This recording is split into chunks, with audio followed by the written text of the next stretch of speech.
If you had a microscope and could look at a piece of a leaf, you would see thousands of tiny openings which branch out until the leaf has all of the materials it needs. What happens now? Welcome to class number 2.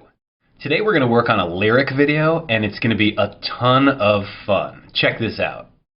Everybody ready? Okay. Here we go. Alright. You make a keyframe and you put it on the table. You change a property and animate it. Just fine. It's animation. It's animation. It's animation. Oatmeal. Awesome track by MC Joey Cornman, huh? He actually provided 2 for us. One called Keyframe Killer that you're going to work on for your homework, and one called Animation Oatmeal, which you just heard, which is what I'm going to work on now, and you're going to watch me go. Alright, so let's jump into After Effects, and the first thing that we need to do is import our song. I'm going to press Command-I to import, and here are my songs, and I'm just going to click on Animation Oatmeal, the one that I'm going to work on, and press Open. And that has now opened this in my project window here, and if you click on this, you can see the name of it, and then it's an MP3, and the length of it, or the duration, which is 14 seconds and 25 frames, almost 15 seconds, right? Cool. So now we need to basically make a new composition, and I'm going to do that by clicking on this button again. I know we went over this. And let's just go over these composition settings one more time, okay? Just make sure, because it's super important, that you're working HDTV 1080 29.97, okay? So make sure to do that, and the duration, you can go ahead to set to 15 seconds if you want, and hit OK. Awesome. So now to get this song into our composition, all we really need to do is grab it up here in the project window and just kind of drop it down onto the composition, right? Boop. And now, as you can see, it's down here in my timeline. So that's kind of awesome. We need to talk about previewing just for 1 sec, which I went over pretty quickly in the opening lecture, but I think it's a fairly important step that we need to just talk about a little bit more, okay? So here in After Effects, just for the heck of it, I'm going to take my rendered Animation Oatmeal video and I'm going to drop that into a composition. And if we want to preview this, we have a few options, okay? Because I'm kind of old school and I learned After Effects in 1892 when it was first invented, I use the numeric keypad 0 when I preview. That used to be the only option that you had, okay? And that's kind of a pain in the butt for people because actually, if you're on a laptop, you don't have a numeric keypad, or et cetera, et cetera. Most people prefer to use the space bar, which I think actually makes sense because it's sort of a big key, and it's what we're used to pressing to kind of play things, I think, at this point in time. So After Effects kind of responded to that and changed it so that you now have the option to use a bunch of different keys. So let's just walk through this so you can set this up for yourself. Okay, so if we go up here to Window, and then go to Preview, right? And for me, that opens up over here, but if it doesn't open over there for you, it doesn't matter. It's all the same, okay? And up top here, you have these kind of familiar but very old school kind of like CD player functions, which I don't think anybody ever uses because everybody wants to use the keyboard shortcut for this because, you know, you're constantly playing down your project, and if you have to go up here and press this button every time, you're going to lose hours over the course of a week. So keyboard shortcut. Now you notice my preference, like I said, is to have the number pad 0 here, but for you, for the shortcut, I would recommend using the space bar, okay? So definitely go ahead and set that. Now, the range and the play from are kind of important to me. In my settings for the number pad 0, what I like and what I recommend that you do, but again, it's a personal preference, so this is totally up to you, I suggest that you keep the range at the work area, and play from, I suggest that you change to be start of range. Okay, I'm going to show you what the difference is. So if I'm here in the middle of my comp and I'm working on something down here, right, and I want to just say I set my work area to end here, and I just want to play down like this area here from the beginning to 2.5 seconds or whatever it is. If this is set to play from the start of range, and I press my space bar, it plays that way, right? Everybody ready? Okay. Audio cracks me up. So that's playing from the start of the work area. If you have this set, let me move this down somewhere like here. If you have this set to play from the current time, and you press, space bar now, it will play it starting here. It takes a second for the audio to catch up, but you saw what happened. It starts playing it from there. Whereas, you know, again, start of range, it starts there. All right, so it's a small distinction, but the way I'm going to work is always number pad 0 and play from start of range. I suggest you do spacebar and play from start of range, right? Before we begin, let's just talk about 3 useful tips for working with audio in After Effects. Tip number 1 is audio scrubbing. All right, so here with my video, if I move my CTI, or current time indicator, through this video, I am seeing the animation, but I am not hearing the audio track, right? How do you do that? Okay, the way you do that, and that's called audio scrubbing, is that you hold down on the command button. You press and hold down on command, and then you scrub through with the CTI just like before, and you should be able to hear the audio like this. Everybody ready? Oftentimes, you could do that to hilarious results like this. Okay, so you can have some fun with that and make Joey sound even crazier, or even slow it down like... Okay, so definitely have some fun with that. But the reason why that's really awesome is it allows us to use the audio to sort of focus in on like one particular frame of the audio, which otherwise would be very difficult to do, just trying to play it down and like stopping it. So audio scrubbing is your new best friend, and especially combined with useful tip number 2, which is making markers on your layer. Okay, so if you select your layer and press Control and the number 8, you see I have now made a marker here on my layer on a specific frame. Okay, and what I could do is I can double click this and it opens this layer marker window, and now I can type like a word, like the word word, for example, and now that word is down here on my layer at an exact frame. And so I could go through and kind of like mark this up any way that I wanted. Okay, so that's really, really, really useful, especially combined with audio scrubbing. Okay, I'm going to actually, the way that you would delete a marker, by the way, is you'd command and kind of hover over it until you see the little scissor, which means cut, right? So I'm going to click that and cut that out now. Okay, now the third useful tip is also extremely useful, maybe not as useful as the other 2, but only because those other 2 are super, super useful. Okay, so this one is called the waveform. If I click down this little triangle to open this window here, and then click on this little triangle to open that window, and then click on this little window to open that that little triangle to open this little tab. I said that wrong. In any case, you can see under audio you have audio levels, so you could actually like fade the audio out if you wanted to. We're not going to do anything like that in this class, but you can do it. But here you see you have this waveform, which is actually fairly useful when marking up audio. And that's what we're going to do. That's our next step, is we're going to go through, and it's going to take a little while, but we're going to do this. We're going to mark every word of when it comes on in the audio, okay? And that's going to allow us to, at a glance, see where all the actions happen that we want to attach graphics to. Because in this case, we want a new word to come in on screen each time a new word is said in the audio. So we really do need to come up with markers, and we don't need to, but it's a really good idea to place markers for every word so that when we actually do the animation, it's fairly easy to line everything up. So it's kind of a step that we're going to take up top that's going to save us time in the animation. Okay? So those are my 3 useful tips. And I'm going to kind of continue this by showing you how I would like mark this up. Okay? So first things first, I'm going to go to Comp 1, which is actually where I'm going to work.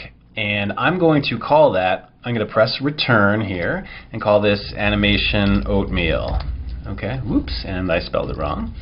And that's sort of confusing because I have this other comp in here. So what I'm actually going to do is just delete the composition and the movie. I just brought this in to show you about previewing. Okay, so I'm going to delete these by pressing delete, and yes, I would like to do that. All right. So I'll double click my animation oatmeal, and here we go. I've got my track in here. And what I can do is again show the waveform monitor by twirling down on all these little triangles. Right. And now if I get in close, we can kind of see at a glance because of the waveform that looks like something, it's like something's happening here and then something changes right here. And you can kind of see that there's a big clump right there. Of course, what that is Joey's first line, right? And if I command and scrub through this, Ready? Okay. You can hear Joey saying that, right? So that right there is the first syllable of the E in the word everybody when he says that, right? So what I want to do is I'm going to select this. I'm going to press Control 8, right? Make a marker right there, and now I'm going to double click this and type everybody.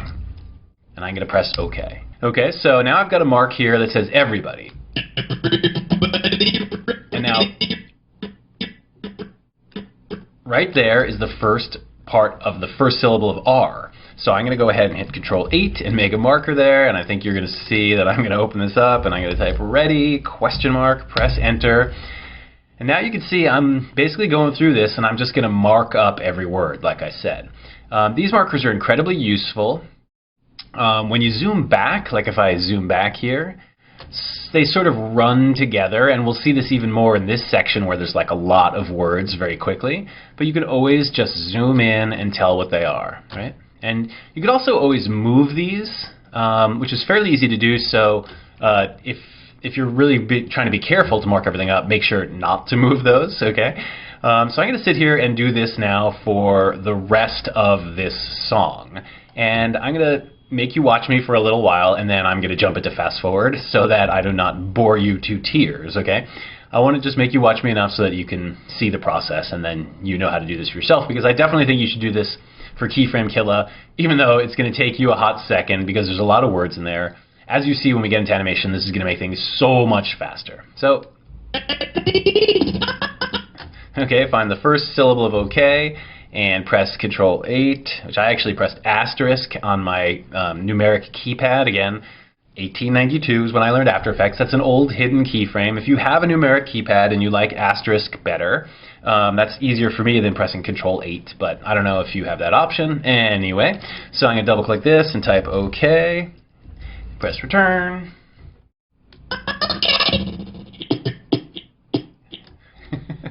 Such a pleasure to be able to hear Joey's voice in slow motion. Okay, and here's here. And there's the W and we. Double click that. We.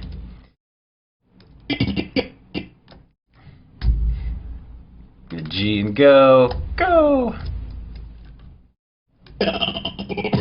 Now, you see, I'm only also marking the very first syllable of the words. That's not necessarily when you want the word to come on screen, though I think it might be, but I'm just doing that because I want to find a system and keep it consistent for the whole comp. You might have a different system here, but this is what I recommend, okay? So I'm going to go ahead and do this now, and I guess I'll do this in fast forward to spare you the boredom, but I'm going to go through and do this for the entire song.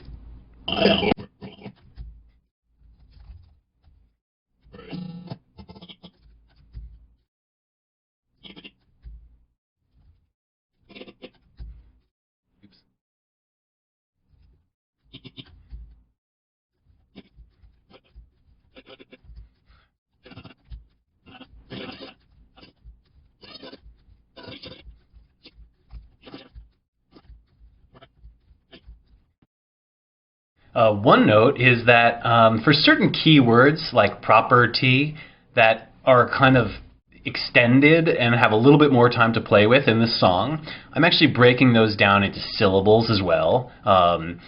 Yeah, so I think that will make a more fun animation, although obviously it's taking a little bit more time here to mark this up, but still I think it's worth it. Jumping back into fast forward.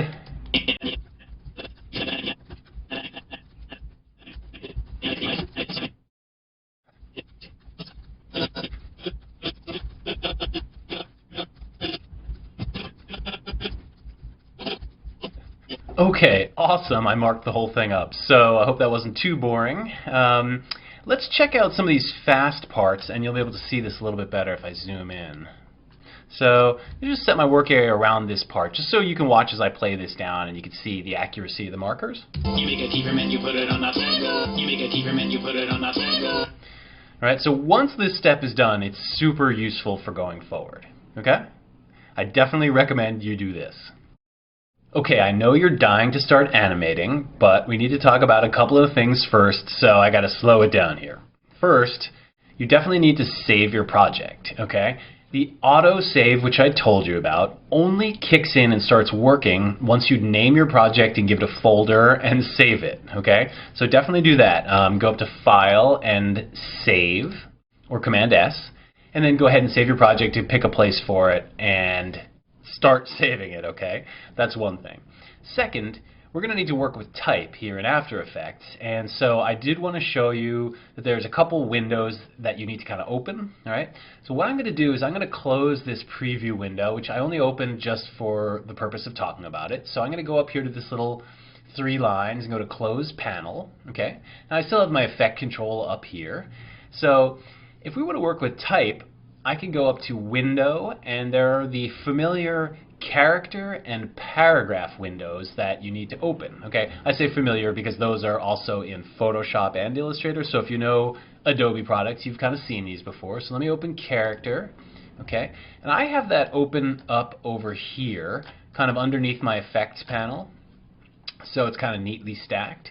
And then, you know, I think hopefully this looks familiar to you from other Adobe products. You can choose your font, you can choose the sort of weight of it, and the size, and the spacing, and the, you know, the kerning, and everything like that. So that's really useful. Awesome type engine.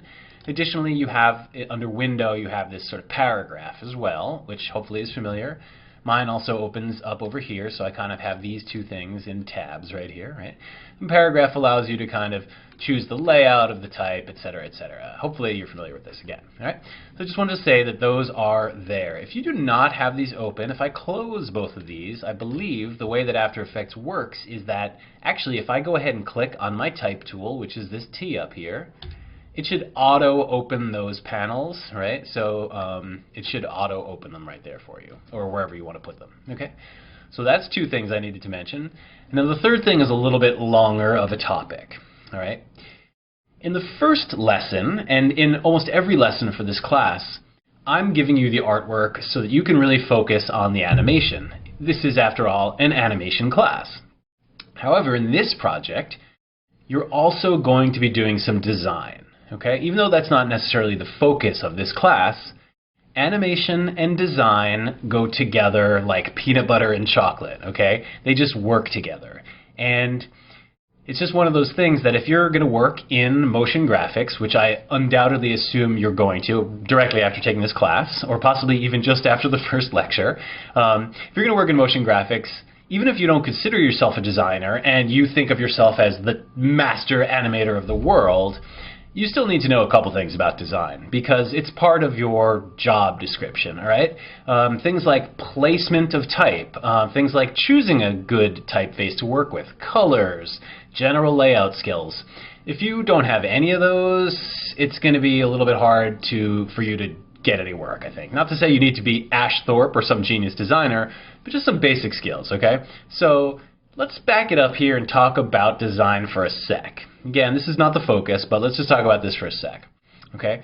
What do we need to do here? For this lyric video, we need some typefaces, okay, which is what designers call fonts, by the way. If you want to sound fancy and like a designer, you call it a typeface in a meeting, and you'll sound immediately like way more pro, okay?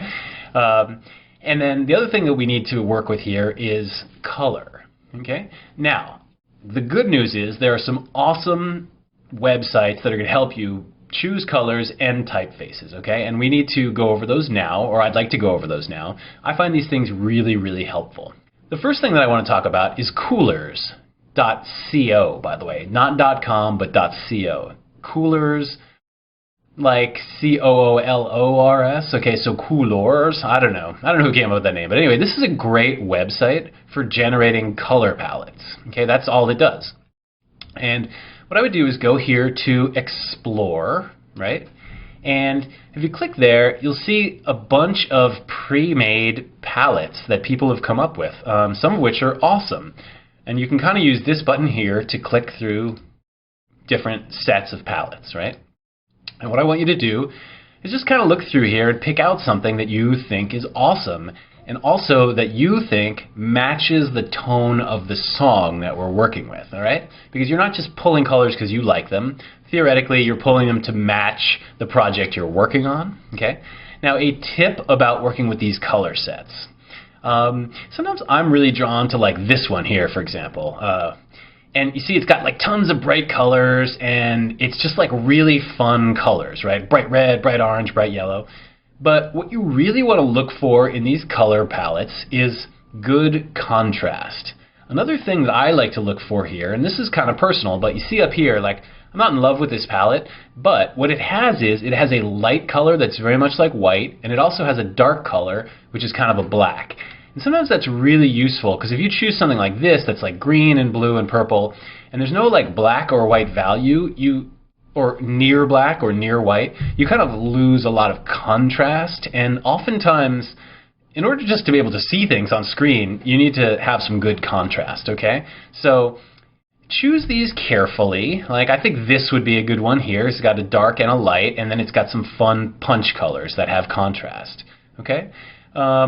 In the end, I wound up choosing this one for myself. Like I said, it has a near white and a near black, which are actually, this is like a kind of gray when you look at it up close, and this is not white. But it's got this really fun, strong red, and then it's got two shades of blue that I thought have a lot of contrast between them already. So you could put this color on top of this, you could put this color on top of this, and then you could put this, this, and this probably on top of this. And you could also put these two colors on top of the red, I think. So it gives you a lot of opportunities, which is something to look for, okay? The other thing that we should talk about is typefaces, okay?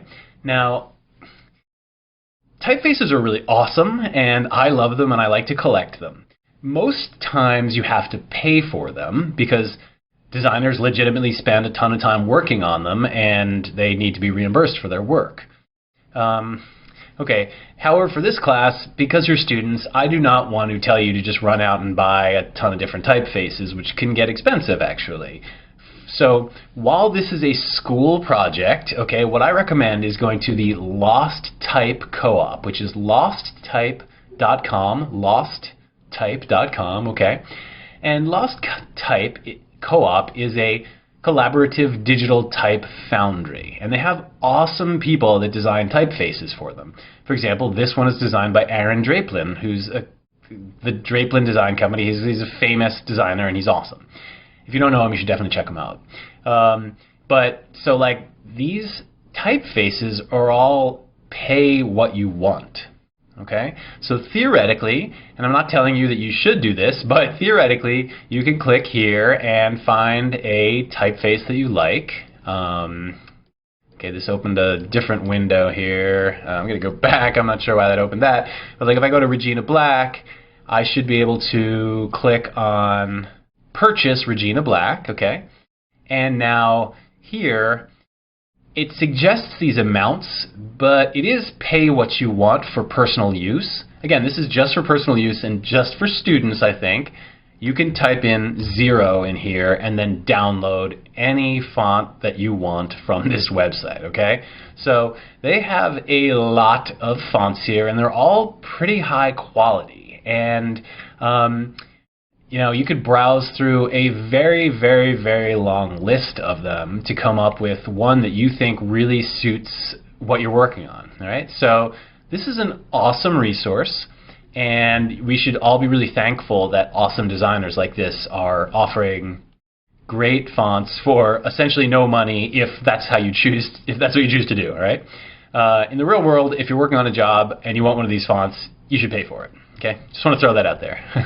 So I chose a couple of fonts from here that I thought worked really well with this song. And I'll show you. One of them I chose was Regina Black, which we kind of looked at, and the other one was this Buffon. I chose both of those because I think they're really fun, and they look like they would work together to me. They both have kind of serifs, but they're very different. This one's kind of squared serifs, and these are kind of pointy serifs. And I thought they just had like both the right qualities, and I thought they would work together well. Okay, so I downloaded those and I opened those up so that I could work with them in After Effects. All right. Okay, we're very close to start animating this project. I just want to explain two more things that I think might make your life a lot easier real quick to start. Okay. For one, we've provided you with a lyric sheet of the lyrics of Keyframe Killa and of Animation Oatmeal, but in this case I'm going to work with Animation Oatmeal. So if you find those lyrics, okay, here they are. What I'm going to do is take this and I'm going to copy the song, the lyrics of the song, okay? Copy. And then I'm going to go back into After Effects, and with my type tool selected, I'm going to click on screen here, and I'm just going to paste all those lyrics right here. And I'm just going to kind of keep them in here. So now I just need to like copy and paste parts of this when I'm doing the animation, okay? This is just so I make sure I don't have any spelling mistakes, and just so I'm not responsible for typing the actual words in, which can sometimes you can mess up, all right? So I like to kind of copy and paste things, right? And you can always just turn that layer off whenever you want, okay? Additionally, we're going to need to import the color palette that you selected. So go ahead and hit Command-I to import it, okay? And find your palette wherever you put it, and hit Open to open it in After Effects, all right? So what I could do is I could take this and sort of drag this in here, and now I can see all of my colors, which is really useful because if we want to make a new solid or something, Command-Y, that opens the solid settings, and then I can use my eyedropper to just say pick one of these colors precisely and then make a new solid out of it, okay? Or I can make new type and then color it by using this eyedropper to pick to one of the things on the palette here, right? I just deleted my solid, right? So we can use eyedroppers now that we have these color values in here, okay? But let's look at this for a sec, because right now the palette, which is incredibly useful, is unfortunately in our composition where we're trying to lay things out and do design, and it's kind of right in the way. And if I take this and I move this over here, I can no longer see those colors, so it kind of has to be like on screen here. So you could take this and try to like minimize this and stick it down here in the corner and make it less distracting, which is something that certainly I've done in the past. But I think an easier way to do this is to actually take advantage of one of those dumb things that we said might mess you up in After Effects, right? So remember, if I double click this layer, it opens a layer window here in the center of, you know, where my composition is, and it could mess you up if you don't remember that, right? But what we can do is we can actually move this, okay? So I'm going to grab this kind of by its own handle here. These are like tabs, and they have kind of like implied handles here. And if I take my layer palette window and I drag this, I can move this around in my After Effects interface, right? So I could take this and put this, for example, here, okay? Not here in the center of the effects control or in the center of this, but sort of here, which means it's going to put it right between these two windows. So if I let go, it puts it there, right? And I can kind of like minimize this now and just have that open, and I can even like lock this, right? Now I can't delete this out of here because I still need this layer here, but now I can just turn that off. I can put that at the bottom or whatever, and now I don't need to deal with it on screen. Anytime I need to like make a new solid, for example, I can hit Command-Y, and now in my solid settings I can choose my pick whip and go over here and choose, like, for example, this color, and see that now, put that there, and I can hit OK, and now I have a full screen of color or type or whatever, okay? So leave this over here, and it's just like a little window for your reference up there, okay? I find that's really useful. Okay, we're finally ready to start the animation process. So back here in After Effects, I'm going to press Home to go back to the beginning of my composition, okay? And the first sentence that we have here is, everybody ready? The question, right? In general, we're going to kind of clump these according to sentences, because obviously when you're speaking or writing, a sentence is kind of one thought, generally speaking. So in this case, we're going to have like one thought and then move on to the next thought and the next thought. So everybody ready? That's kind of one thought, and then okay, that's another thought, and then here we go, etc. So I'm going to break those down into sentences, kind of. But we'll start out with this first one, and we'll design this, okay? So remembering what typeface we wanted to use, I chose Buffon and Regina, so you kind of have to keep that in your mind. And for example, in this little box here, if I want Regina, I could just sort of like type the first few letters of that, and it'll kind of fill in with an auto-correct kind of a thing, or auto-fill thing. In this case, I actually want Buffon, so... But that's how that works, right? And I'm going to pick like a nice big size for this, and you know, I've selected my type tool, obviously, and if with all that ready to go, I'm just going to click here, and I'm going to type everybody. And actually, I'm going to undo that for one sec. I'm going to type everybody in lowercase, and I want to show you how this works. I typed it in lowercase, and if I double click on this, by the way, I will select all of my letters here, and then this button makes it all caps. So that's kind of a useful thing. So you can always like toggle back and forth between caps and non-caps. In this case, I want caps, but I also want it to be bold, so I'm going to have to kind of find that there and put that there. Okay? So that's awesome. I've got everybody, and I can always double-click on this, remember, and change the color by going up in here in my palette window and just sort of eyedropping a color. Right? In this case, I think that light blue is fine. Like I said before, we were in the coolers window. This has got great contrast on this dark blue. Right? So I'm going to take this, and here's a good shortcut. I'm going to choose V for my arrow, and I'm going to press Option Command and then Home, and then that centers the anchor point in the center of this layer, and then I'm going to hit Command Home, and that kind of moves it into the center of the layer. So that's really useful. That works for most layers in After Effects. Option Command Home and then Command Home. Okay, so now I have to also have the word ready on screen. So I'm going to take everybody down here and I'm going to duplicate it. And this one says everybody too. I'm going to move that down below. And I'm going to take everybody and click on that. And I'm just going to move this up now for a sec. And now another way to select the type for editing is to just double click on the layer. So now I can, that's all selected, and now I can type ready. Oops, spell it right, ready. Question mark, right? I could have also, by the way, copied and pasted this from that lyrics that I made earlier.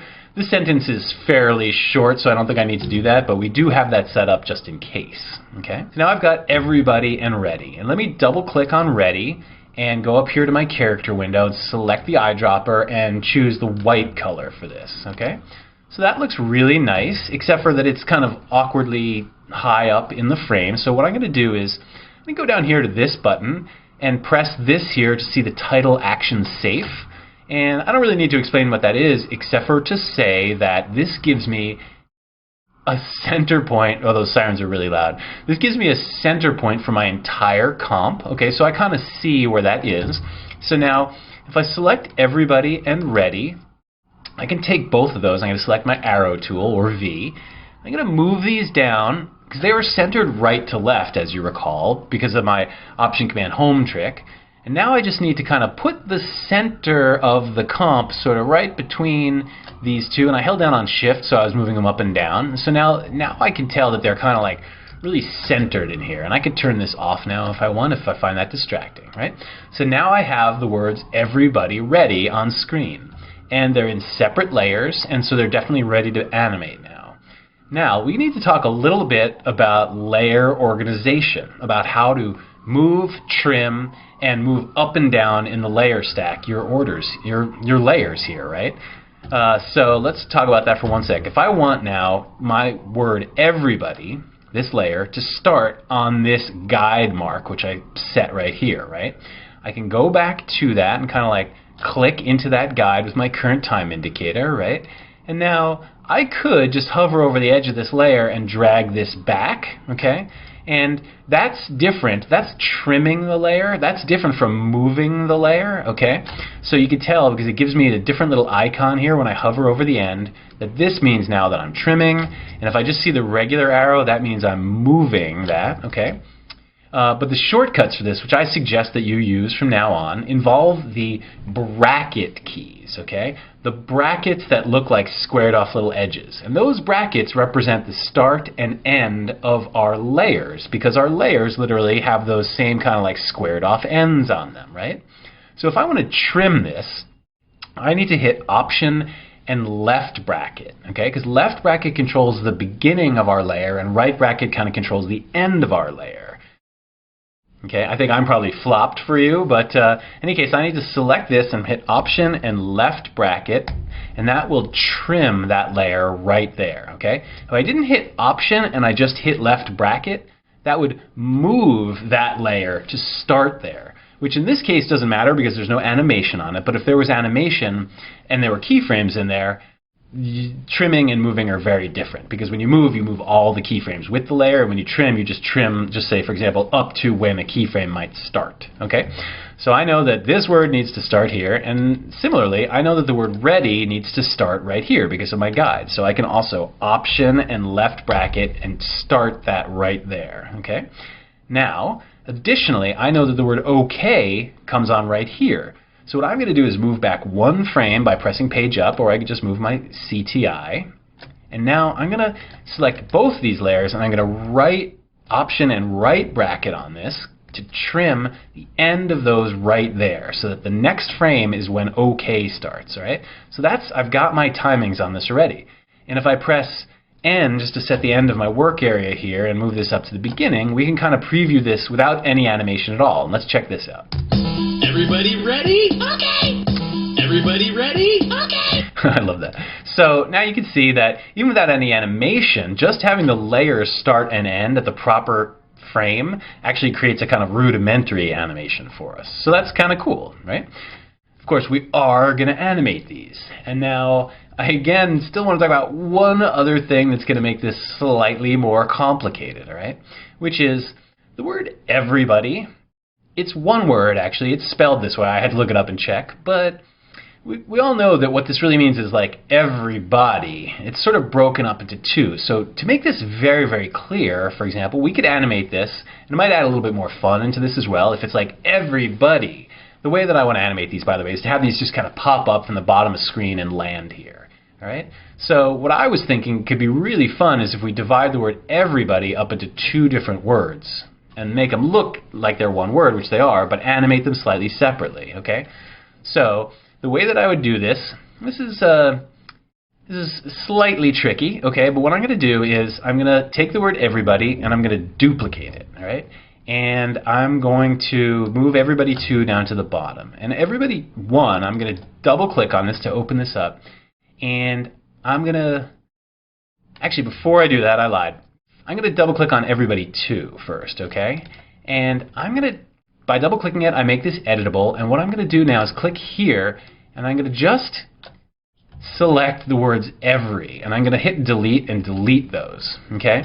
And now what you see is it moved the word body over this way. So I need to kind of take this and move it back so that it lines up again with itself. So I'm holding down shift because I'm moving this only horizontally, and now I'm going to use my arrow keys to just kind of like nudge this into place. And you can see there's a one spot where it just clicks right in. If I move one to the right now, I see that I'm adding it more on this side, which is not good. And if I move one to the left here, I see I'm moving it that way past it. So this is the exact spot that I want body at, okay? So now I can click on the word everybody and double click on that, go back to the middle here, and now I'm going to just delete the word buddy, and now I'm going to take the word every, and I'm going to slide it back over so it lands just right back there. And what you could do is you can click on both of these and just make sure that it's still lined up in the center, okay? And the shortcut, by the way, for this title safety thing is the quote button. So you can kind of just roughly see if that's in the center there by pressing quote, okay? And now ready should be still right underneath it, okay? So now I've prepared this so that I can animate every and buddy separately, all right? And that little dividing up trick, we're going to do a bunch here. That's just kind of something you're going to have to do in this case, all right? So finally, animation, right? What we want to do is I'm going to think we're going to go about 10 frames into the beginning of this. I hit shift and page down to move 10 frames. And now what I'm going to do is I'm going to select every and buddy, and I'm going to press P to show my position property, right? And press the stopwatch. Now, the reason I'm doing this here is even though I want to animate this to start at the bottom of the screen and come up, is I've already spent a lot of time figuring out exactly where this spot is that it should land. So I'm going to kind of animate this backwards now from this point, because if I just moved it off screen and then tried to animate it and had to find this exact spot again, I'd have to like kind of start over on the placement. So I'm going to make position keyframes here, and I'm going to move back now 10 frames. With both of these selected, I'm just going to drag this down off screen until it gets to the bottom, right? Cool. So that moves up. And additionally, I'm going to put that little bouncy overshoot in this because this song is really fun and animated and hilarious, and I think this should be cartoony in the way that it animates, okay? Obviously, if this was a commercial for health insurance or for like a mortgage or something, you know, it wouldn't have that kind of bounciness probably, you know, but in this case, it's a silly, goofy animation oatmeal song, so we can make this really fun. Right, so I'm going to jump back 2 frames, okay, and I'm going to copy and paste these final resting frames up here. So now I could take both of these layers, right, and on this frame that I just pasted these into, I can kind of like move these up a little. I'm just holding down Shift and I moved it up a little, right? So now we get this animation where it comes in and it bounces up and then settles, right? So a little overshoot, or a little bit of a three-part action. Action, anticipation, which is happening off screen, we're not seeing it. So this is more of a two-part action, but it's sort of like action and then reaction, right? Okay, great. And additionally, what we can do is now find the exact syllable where buddy starts. And I'm going to do this. I haven't marked this, right? But I'm going to command and scrub through this. It starts around here. There's the B sound, right? So what I'm going to actually do is possibly move everybody up a little bit, right? So that I know that buddy is hitting about here. And now let's check that out, now that I've offset the timings of those two layers. Everybody ready? Okay. Everybody ready? Okay, so that's really fun. The only problem is that I need to extend this back here so that ends at the same point, right? But I think that's really fun. I even think that the animation could be a little bit faster, so I'm going to just take these keyframes here and just move these up a couple, and we can check that out. Everybody ready? Okay. Right, so that's a little bit more fun. So how many frames is that? That's 1, 2, 3, 4, 5, 6 frames here, and then a 2-frame overshoot bounce back, right? So I'm going to go ahead and create like a really similar animation for the word ready now. Okay, I'm going to jump forward 6 frames, 1, 2, 3, 4, 5, 6, or I could hit page down, right? And now I'm going to press P to show my position property, press the stopwatch to make the keyframe, go back to the beginning, drag this down, holding down Shift, so this is straight, and you can see the position path here, right? And now I'm going to go 2 more frames, page down, and I'm going to copy and paste that frame there, and now I'm going to do the same thing where I move to my overshoot frame, select it, and I'm just going to click this up so that it I'm holding down Shift, and it's just going to go right up to where that is, okay? So now they both kind of come in, or all 3 of them, all 3 layers come in and overshoot and land, and then are out, all right? So let's check that out. Everybody ready? Okay. Everybody ready? Now it looks like, because here's the first syllable of the word ready, I don't have it hit until later, right? So I'm going to actually move this up so that the bounce overshoot kind of is happening on that frame, and now I'm going to pull back the end of this, or if I undo that, I can go to the end here and hit, I think I need to go back 1 frame and hit Option and right bracket to trim that there. Remember that this frame is the last frame of these layers, so if I went here and trimmed this, this one would stick off 1 extra frame. So remember, you have to go back here because of that 1 frame overlap issue. Okay, cool.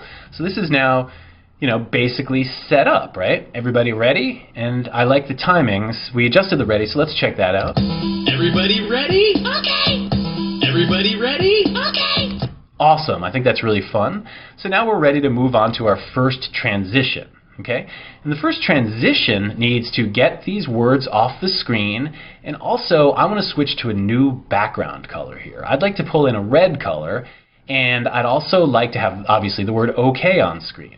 So what I'm going to do first is just set that all up and lay that all out, and then we'll figure out the animation on that, right? So I'm going to press Command Y to make a new solid, and I'm going to actually move this over here so it's a little bit easier, and I'm actually going to move this over here so it's even easier, and I'm just going to click on the eyedropper and get a nice color for my red and hit OK. All right, so now I have a red solid, and I'm going to Option and left bracket trim that so that it starts right at this frame, which is right after this ends, okay? And I might have to adjust this in a sec, but this is at least, I can look at the 2 frames by going back and forth. Additionally, I'm going to select all by Command A, and I'm going to twirl this down, and I think what I need to do is just do a little bit of organization of these layers right away. As I've said many times, this can become total mess in here if you don't watch out. So it's good, for example, for me to so here I have a blue background, so let me do some color coding on this. Here's my deep royal blue solid. I'm actually going to move this up so it's kind of underneath here, and I'm going to go to the end of this by pressing O. Remember, I and O, I think I mentioned this, take you to the in and out of the layer. So I'm going to hit with this selected O, so I know I'm at the last frame. And I'm going to click on my royal blue solid, and I'm going to Option and right bracket to trim it right there. And I'm going to make this blue 2, which is one of my settings, okay, and to make it a nice dark blue. And now I'm going to just make these like yellow or something, just so I know that my type is these yellow layers and my solid is this blue color, right? So now, this is already red, so that's good for my red solid, right? And now I need to type the word OK on screen. So I'm going to deselect everything, and I'm going to press my type tool, and click in here somewhere, it doesn't really matter, and I'm going to type OK. And I'm going to put an exclamation point, because it sounds like it's got an exclamation point on it. And I'm going to double click these, go back over here to my character window, and I'm going to type Regina Black, and start typing that, and it'll fill that in for me. In this case, I want the solid. All right, and I think I don't want this to be all caps, so I'm going to un-all caps that. Oops, and it looks like I typed it in all caps, so let me go back in here and retype this. OK, like that. I like these uppers and lowers of this font a lot. So, great, so I've got OK, and I'm going to take that layer and go back to the start of my red layer, hit I, and move this. Now I want to move this down, and this is not something that I taught you how to do, but the brackets also work for moving layers up and down, not just for trimming and moving. Okay, so if I want to move this down in the layer order, I can hit Command and left bracket, and now you see that'll walk me down, right? If I want to move all the way, oh, and up, by the way, is the right bracket, Command and the right bracket, that moves me up. If I want to move all the way to the top or all the way to the bottom, for example, the top, I can hit Shift, Command, and right bracket, and that moves this layer all the way up to the top, or Shift, Command, and left bracket would move it all the way down to the bottom, okay? So I'm just going to hit Command, right bracket, right bracket, right bracket to move this up top, and now I'm going to hit Option, left bracket to trim that right there, okay? These brackets are really important, and they're definitely good to know, really good shortcuts. It'll save you a lot of time, okay? So now let's take the word OK and Option, Command, and Home and move the anchor point to the center, and Command Home and move the whole layer to the center of the composition. We now need to make our first transition. Okay, so we need to kind of get this stuff off screen in a cool way and get this stuff on screen. All right, so I'm going to jump back in here, and I kind of have this idea of kind of following through. We brought these on sort of, they came on from the bottom and went up. So let's have these move up off the top of the screen, okay? And the blue background is going to follow them up, and what that's going to do is it's going to kind of pull on the word OK from the bottom, and it's going to look like it's moving the red up as well, though that's not going to animate, all right? So let's check that out. How do we do that? I'm going to go back using page down to here, to my last frame of everybody and ready, and I'm going to then jump back 10 frames by hitting Shift and page up, okay? So this is, let's just say this is about where this transition is going to start, though we're going to have to change these timings anyway. So what I'm going to do now is I'm going to select my everybody and ready, and press U, the letter U, to show all the animation, all the animated properties. In this case, it's just the position. And I'm going to go ahead and click these 3 buttons here to put new position keyframes on for these in this position, okay? Now, we talked a little bit about 3-part action, but here we go. This is going to be a classic 3-part action spread out over this transition.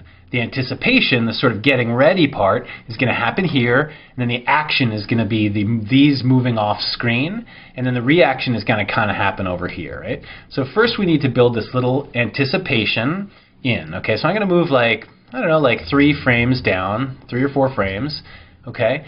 And I'm going to take all these, which are selected, and I'm just going to kind of drag these down a little bit here, and I'm holding down Shift, right? And then I'm going to move to the ends of these layers here, and I'm going to take all these and I'm going to move these up and off screen like that, okay? So now it's this sort of bounces down and moves up, right? Additionally, these are all need to be offset, and I think probably we do need to adjust the timings on this. It's probably a little bit slow. So I'm going to kind of like adjust these a little bit by eye, and we'll do this. We'll get this perfect in a second, but what I need to do is now start offsetting these. So first every, and then I'm going to move buddy back 1, and I'm going to take the keyframes for ready and move those back 1 as well. All right. So now it's sort of staggered like that, right? And additionally, we need to get this blue solid to move off screen as well. So what I need to do is I'm going to well, here you go. Here are my transform positions which are still open. I'm going to, or if those aren't open, I'm just going to press P and make a position keyframe here, right? And I'm going to go to the end, and this is just a few frames here, so just making sure I'm doing this right. I'm going to go to the end and take my blue solid, and I could move this up by dragging it, or here I could adjust the value, and I'm going to, oops, that's the X, sorry, so I'm going to move this up. I'm holding down on Shift to kind of multiply the value, and I'm going to move this up and off screen as well, right? So now we have this animation like this, where the letters start bouncing up, and then it sort of pulls the blue background up with it. All right? So far so good. What you will see now is that when the blue moves up, it's revealing actually a black background, which in fact is actually clear because there's nothing back there. So what we need to do is find our red solid and pull this back. Okay, we can option and bracket, or just hover and pull this back to the frame where this starts animating, so that when this moves up right away in the next frame, we can see that the red is already there, right? So this is happening. And the final step of this is we need to get back in here. And what would make this look really nice and complete the transition and be the sort of third part of the three-part action is if we animate the word OK, so that that's kind of following everything else up, right? So I'm going to select my word OK, and I'm going to press P to show the position and make a stopwatch. Make a keyframe by pressing the stopwatch. And now let me jump back. I just kind of made this point arbitrarily. Let's see where I am. So here's 10 frames. I like that. So I'm going to option and left bracket and extend my OK layer to there. And now I'm going to move this down. This probably does not need to move all the way to the bottom, because when I'm done positioning this, it's going to kind of, when I'm positioning it in time, remember the word OK actually starts being said right here because of my marker. See how useful those are already? So I kind of want this to be like pulling up and hitting, probably actually a little bit quicker, probably more like here, right? So you kind of see the way this is. It doesn't really need to be starting at the bottom, because by the time we actually see it, it's around here and it's already moving up. And we could even make this faster, I think. This might need to be faster, but we can then trim the layer right there. Actually, you know what? I can't do that. I'm going to hit undo because we're actually starting to see this already right there, so it needs to kind of be there. So if we want this faster, I need to move this up. But what I'm going to do is I'm also going to build a little bit of an overshoot into this. The way that I would do that is I'm going to just basically take this keyframe, which is it landing in its final position. I'm going to copy and paste that here. Maybe even take this and move this back one, okay, because 2 frames is better rather than 1. And now I'm just going to do that thing where I kind of pull this up a little bit, right? And then it lands back in the center, right? So here is the transition. And let's play this down. Let's see what it looks like in motion. Everybody ready? Okay. Everybody ready? Okay. Everybody ready? Okay. Okay, so that looks really fun. The only thing I think is that this blue background is moving too fast. So let me take this keyframe and kind of extend this back a little bit, and this way too. Just add, no, that was my last frame there, so I can't do that. So what I would need to do now, first I'm just going to check that. Everybody ready? Okay. I still don't think it's great. And actually, I think I need to make it happen a little bit later and have it be a little bit slower. So I'm going to extend the end of this and drag this back this way. Right? And now I could probably move my word OK back a frame. Let's see what that looks like. Everybody ready? Okay. Everybody ready? Okay. Yeah, I like that. I think that's looking really good. I think the blue moves up much better now. It's better timing. And now I just think that maybe the word OK, first of all, it might need to start later. Let me try it a frame later. But now it looks like it just kind of pops on. Let's see. Everybody ready? Okay. That's better. Everybody ready? Okay. That 1 frame really helped a lot here, so I think that's much better. I think we're ready to move on. So what I would do probably is go to the next sentence, which is "Here we go." Again, probably not something we need to copy and paste the lyrics from, but I would probably figure out a background and then lay this out first, and then we'll figure out a way to transition from the OK into this. I know. It's a bit backwards, but let's go ahead and try that. So what I'm going to do is, at least for now, I'm going to option and bracket, right bracket, and trim my layers, the OK and the red solid right here, okay? And I'm going to choose a new solid by Command Y and click here, and I'm going to make this white in the background, or this off-white color, right? And I will now hit my left bracket to move that solid to start here. Additionally, I can move this down to the bottom. And so now I see that I've got this cut right here, which eventually we're going to make it to a transition, but for now it's just a cut, all right? And let me figure out a nice way to lay out the words, "Here we go." All right, so I think I'm going to switch back now to my other typeface, the Buffon, and I'm going to do this, let's see. I'm just going to type out the whole sentence, all 3 words first, and kind of get it right, and then we'll break it up into 3 different words, all right? So I'm going to choose my type tool, and making sure that I have Buffon. Okay, I'm going to just click in here. I'm going to type here. It looks like I'm typing white, so let me select all and just choose like a blue color or something, all right? And here and I'm going to go down to the next. I'm going to hit return, go down, and type go, all in caps with a exclamation point, okay? And additionally, I think what I want to do is make this bolder, right? Right now this came in as Buffon regular, so let me make this bold because I think that's a little more fun. And I'm going to maybe, right now it's the type size is 163, but the spacing is 59. That's why it looks like that. So I'm going to move this down so there's a nicer spacing. And in fact, I think what I'm going to do is make this even a little bit more fun. And I'm going to increase the word go because it's like, here we go, okay? And I'm just going to try to take this and make this kind of basically the same size as the word above. I don't know why. Let's see. There seems to be an extra space in there. There we go. And so let me click on go again and make this a little bit bigger. Yeah, there. So now I'm just going to move this down so it's underneath that, right? And additionally, let's make the word go red or something. Okay, so I'm going to choose my eyedropper and go up there, and now we've got this that looks like that, right? So that's kind of fun. So here's this layer. What I'm going to do is give this a nice color, like I don't know, orange. Okay, and I'm going to hit left bracket so that it starts right here, and I'm going to move this down again so that it's on top of my solid. And I will additionally, I'll hit quote to show the center, and with my arrow tool selected, I can choose my pan behind actually and drag this down to the center and click it into the center with by pressing Command.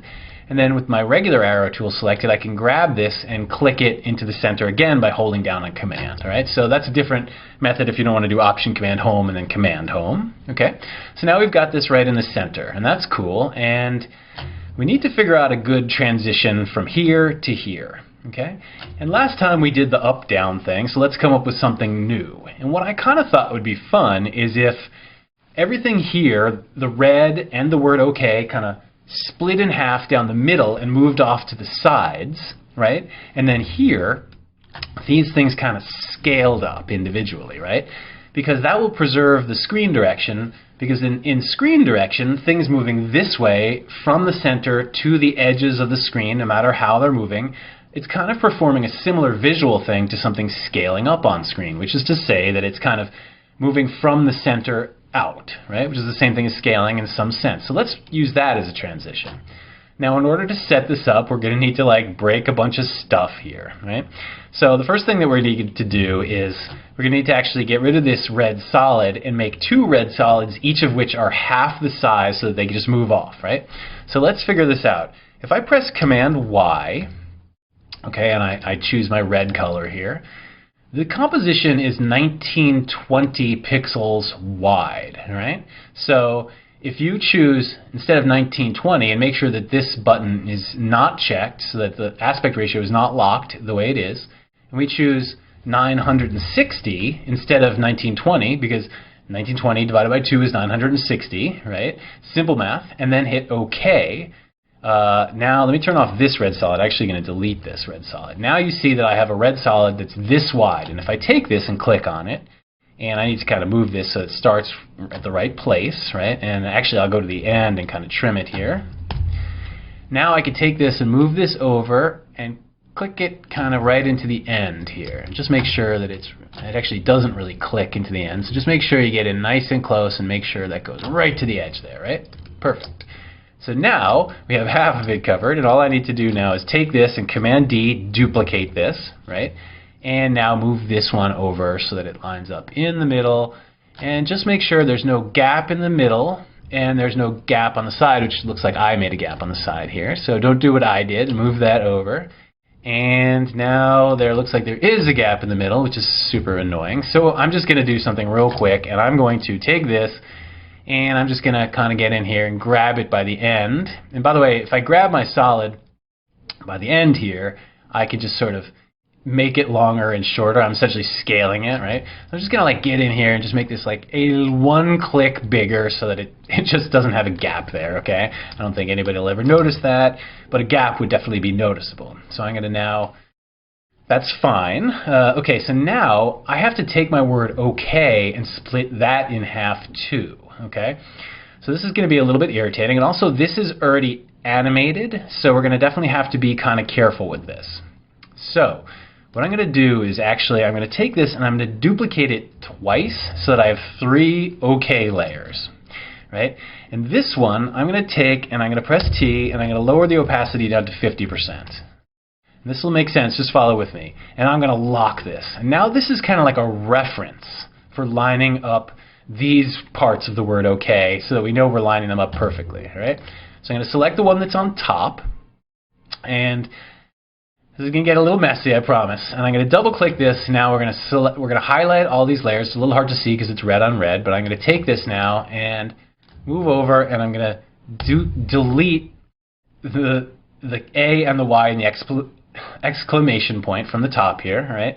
And now to see this, I'm going to solo this layer, and I'm going to solo the one that was below it, all right? And now you can see why I've set this at 50%.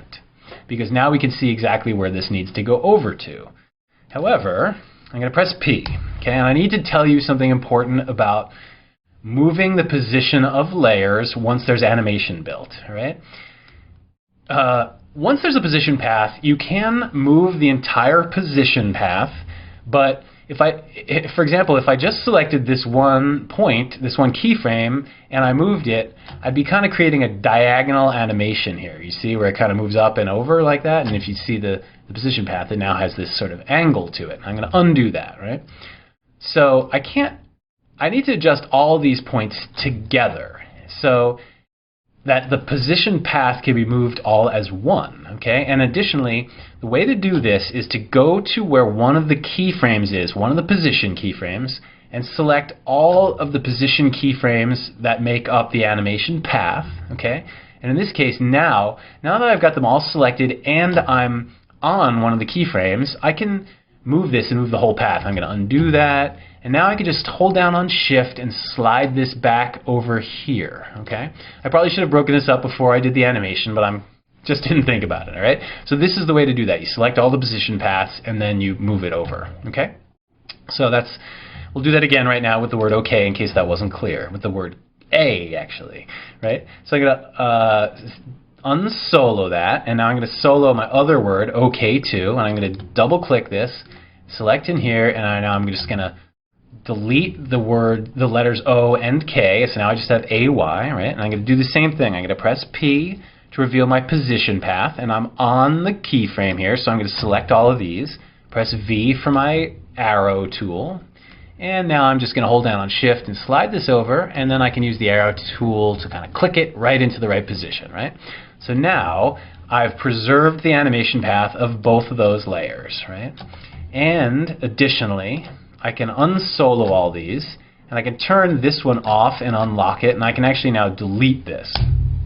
All right, a little bit of a jog around there, but that's what we had to do to set this up. Okay, but now we are ready to animate this transition. Okay, so let's go to the end here and figure out sort of when we want it to start happening. Remember that the word here starts right here, so we kind of want this to happen before this. So I'm going to hit Shift Page Down and move 10 frames back, all right? And let's set that arbitrarily as the beginning of our transition, and we can always adjust this, right?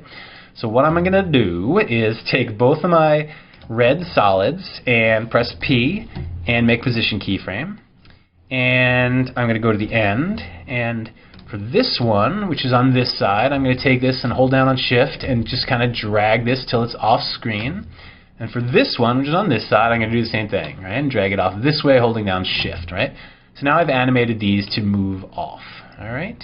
And obviously these timings are not right. I just kind of set this arbitrarily. So I'm going to back this up because I think I want this to happen kind of quickly. And now here, I'm going to kind of do the same thing for OK, for my two OK layers, right? I'm going to select both of them, and I already have position, so I'm going to click in here to make a new position keyframe for the position they're already at. And I'm going to move forward till about here, I don't know, maybe 1, 2, 3, 4, 5, 6, 7, 8 frames or something like that. And I'm going to take OK and move this one off this way. I'm going to shift and drag it, right? And then I'm going to select this one and do the same and shift and drag it this way, right?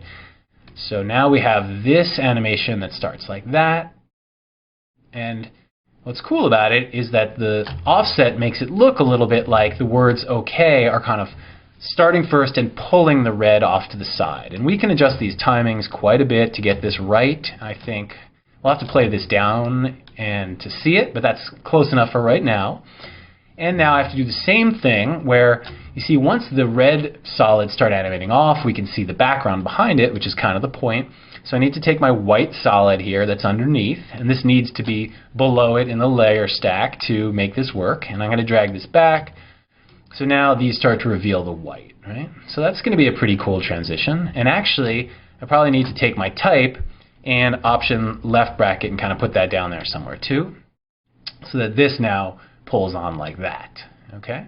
So let's watch this down and figure out the timings for OK and the red backgrounds, all right? So I'm going to select my work area by pressing B around here and N around here. And let's just check this out.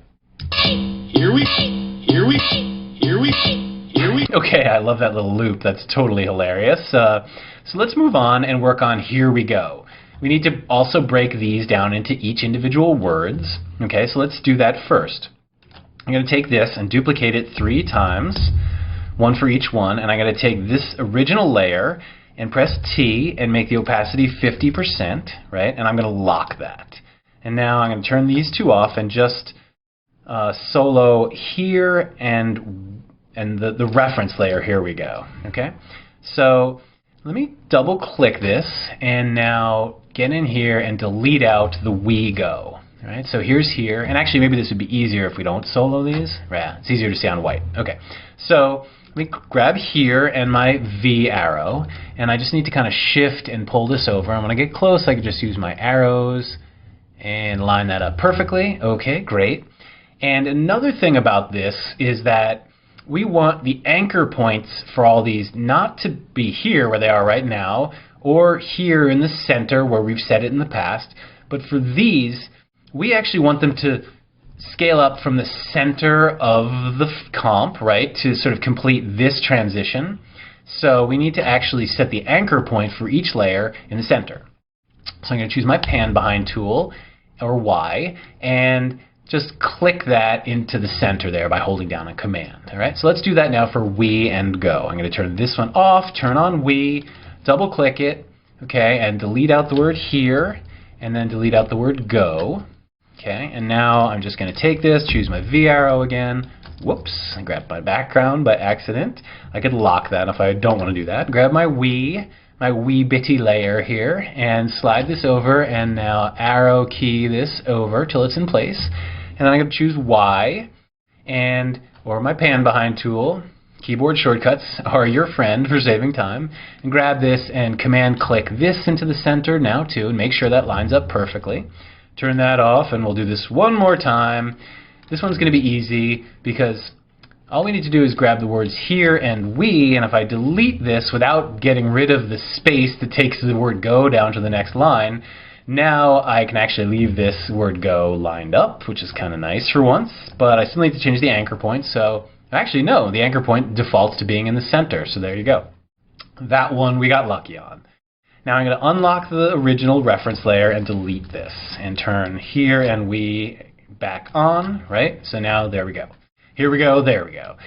Okay, let's do the animation now. Let's go to here. The word here, we need to be on screen right here, okay? So I'm actually going to animate all three of these. They're going to have the same scale animation. So I'm going to do them all at the same time, makes it easier, and then we'll distribute the keyframes and the layers to put some nice offset so they all line up right. All right? So I'm going to press S to reveal the scale property and press the stopwatch, and since they're all selected, it'll make keyframes for all of them. And I will go back to the beginning of my layers and take those and just click in here and type 0. Again, because they're all selected now, they've all moved down to 0, right? So not so difficult, so we can kind of watch this, right?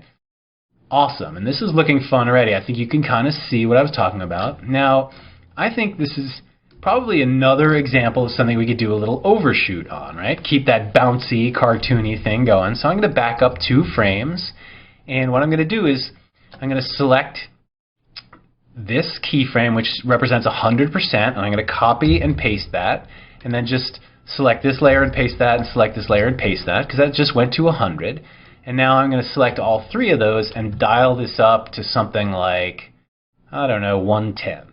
Okay? So now all 3 of them have that same sequence, which is 0, 110, and then down. So they all have that little bounce up, right? So now all we need to do is distribute these layers so that they kind of hit on the timings that we've already established. So I'm going to take we, and I'm going to kind of move that so that the overshoot happens right there on that frame, and I'm going to take go, and I'm going to kind of do the same and slide this back so that that happens right there. And now I'm going to press N to set my work area there, and let's check out our transition. Here we go. Here we go. Here we go. Awesome, and I just think right now this is looking a little early maybe on the transition out, because here doesn't really start till about here, okay? So I think we can slide everything back a little bit so that it really surrounds this word here as it comes up. So what I'm going to do is select all of these keyframes for the transition now. I'm going to kind of drag these back until it looks like it's kind of, okay, that's the exact frame I want. It's basically the first frame of the transition, and we can already see the word here there. Now all we need to do is make sure that, okay, now O and K, I can trim these here, option bracket, those end there, but it looks like these keyframes have gone off the ends of the red solid layers. So I just need to kind of hover over here and drag these back till there so that those can go off screen. All right? So now let's check that out with the revised timings. Here we go. Here we go. Here we go. That looks excellent. Let's move on to the next word, which is all right. Okay, which I guess technically might be 2 words. So let's go here, back up 1 frame, and trim down. I'm going to unlock my white solid now, and let me trim down these by option right bracket. And page down, I'll move forward 1 frame. Okay, let's choose a new solid for a background and type out the words all right. So I'm going to choose, select Command Y, and eyedrop, and let's choose this dark gray color. It's actually dark purple. All right, great. Oh, whoops, teacher error. I love this. I'm going to undo that, and see what happened is I used my solid settings, which were already in place, which were still for the half comp, so I just need to go ahead and change this back to 1920 by 1080 and make a full solid, and then delete the other one that I made. And what I'm going to do is move the dark purple one down to the bottom below my white solid, and press left bracket to start it here so I have a nice clean cut. Okay, so now I need to type the words all right on screen, and since I used Buffon rather for the last one, let me switch now to Regina Black again. So type Regina in there and it does the rest, and solid is good. And for this I think I'm going to make the word kind of little, because it's like all right. It's just a sort of soft kind of expression here, and it's not a main word. So what I'm going to do is just got my type tool selected, click in here. What I was thinking is I was going to use some curly brackets, which I like to use these curly brackets, and then put a space in and type all right, and then curly bracket, just so we know it's kind of like, it's not a main lyric or whatever, and I like curly brackets. I think they're fun. Okay, so this looks too big to me, so let's dial this down and make this kind of small, actually. So it's like real small on screen. And I'm going to just take, oops, this is up top, so I take this and drag this down to the bottom above my purple solid and go click on the purple solid, press I to go to the end point, and then select my all right and left bracket to start it there. Okay. Additionally, I'm going to Option Command Home and Command Home, move it into the center, and what I'm going to do is select this. I think it's a little hard to read now, so I'm going to go up here to my character window, press the eyedropper, and I'll choose maybe this light blue here, okay? And for the brackets, let's choose a different color for those. Let's make those white. So I'm going to click that, okay, and take these and click that, right? Now additionally, the brackets, this sort of bugs me a little bit about curly brackets. Just they usually default to being kind of lower down than you want them. I kind of want these raised up a little. This is like a OCD designer thing of mine. So I'm going to take these and I'm going to kind of dial this up a little bit here so that looks more centered to me. And actually, let's go ahead and make this a little bit bigger too, just for the sake of it. Make it bigger and move it so that it's more centered, right? I kind of like that better. And this is what I'm going to do. I'm going to take just this character and I copy this, go back over here and highlight this one and paste it there. And now it's kind of got the right settings, but it's just the wrong way around. So I just retype the curly bracket like that, and that should be good. Right? So that looks a little fun. Maybe they're a little high. I don't know. So maybe I should move this down to -5. And I can set this down to -5 as well. All right. Enough OCD designer stuff, right? So, and those are all good. What I need to do now is that same sort of annoying thing where I duplicate it and break this up. So let me do that real quick. I'm going to duplicate this 4 times. And let's just do this real quick. 1, 2, 3, 4. I hit Command D, and I did 4 times because there's 4 things, and I want to keep the original one and dial that down 25% and lock that, remember? So this one I'm going to double click and select everything except for that bracket, grab it, and I will take that. I'm going to turn these other layers off again, choose V, oops, and just shove this over so that it's in place. Just use my arrow tool and move that into place. Okay, and this is my, should be the word all, so I'll delete that. And I'll delete these. I really wish there was an easier way to do this that I could show you how to do. But unfortunately, for right now, this is what we need to do. There are things that will make this easier in After Effects, but I have not yet taught them to you, so they are more advanced. Okay, I'm going to select the word right and pull this back. And this is just really good practice for doing this, just so you understand the advantages and disadvantages of working with type in After Effects. Okay. Of which I think this is a disadvantage. And I'm sure some smarty pants knows a way to do this that I don't.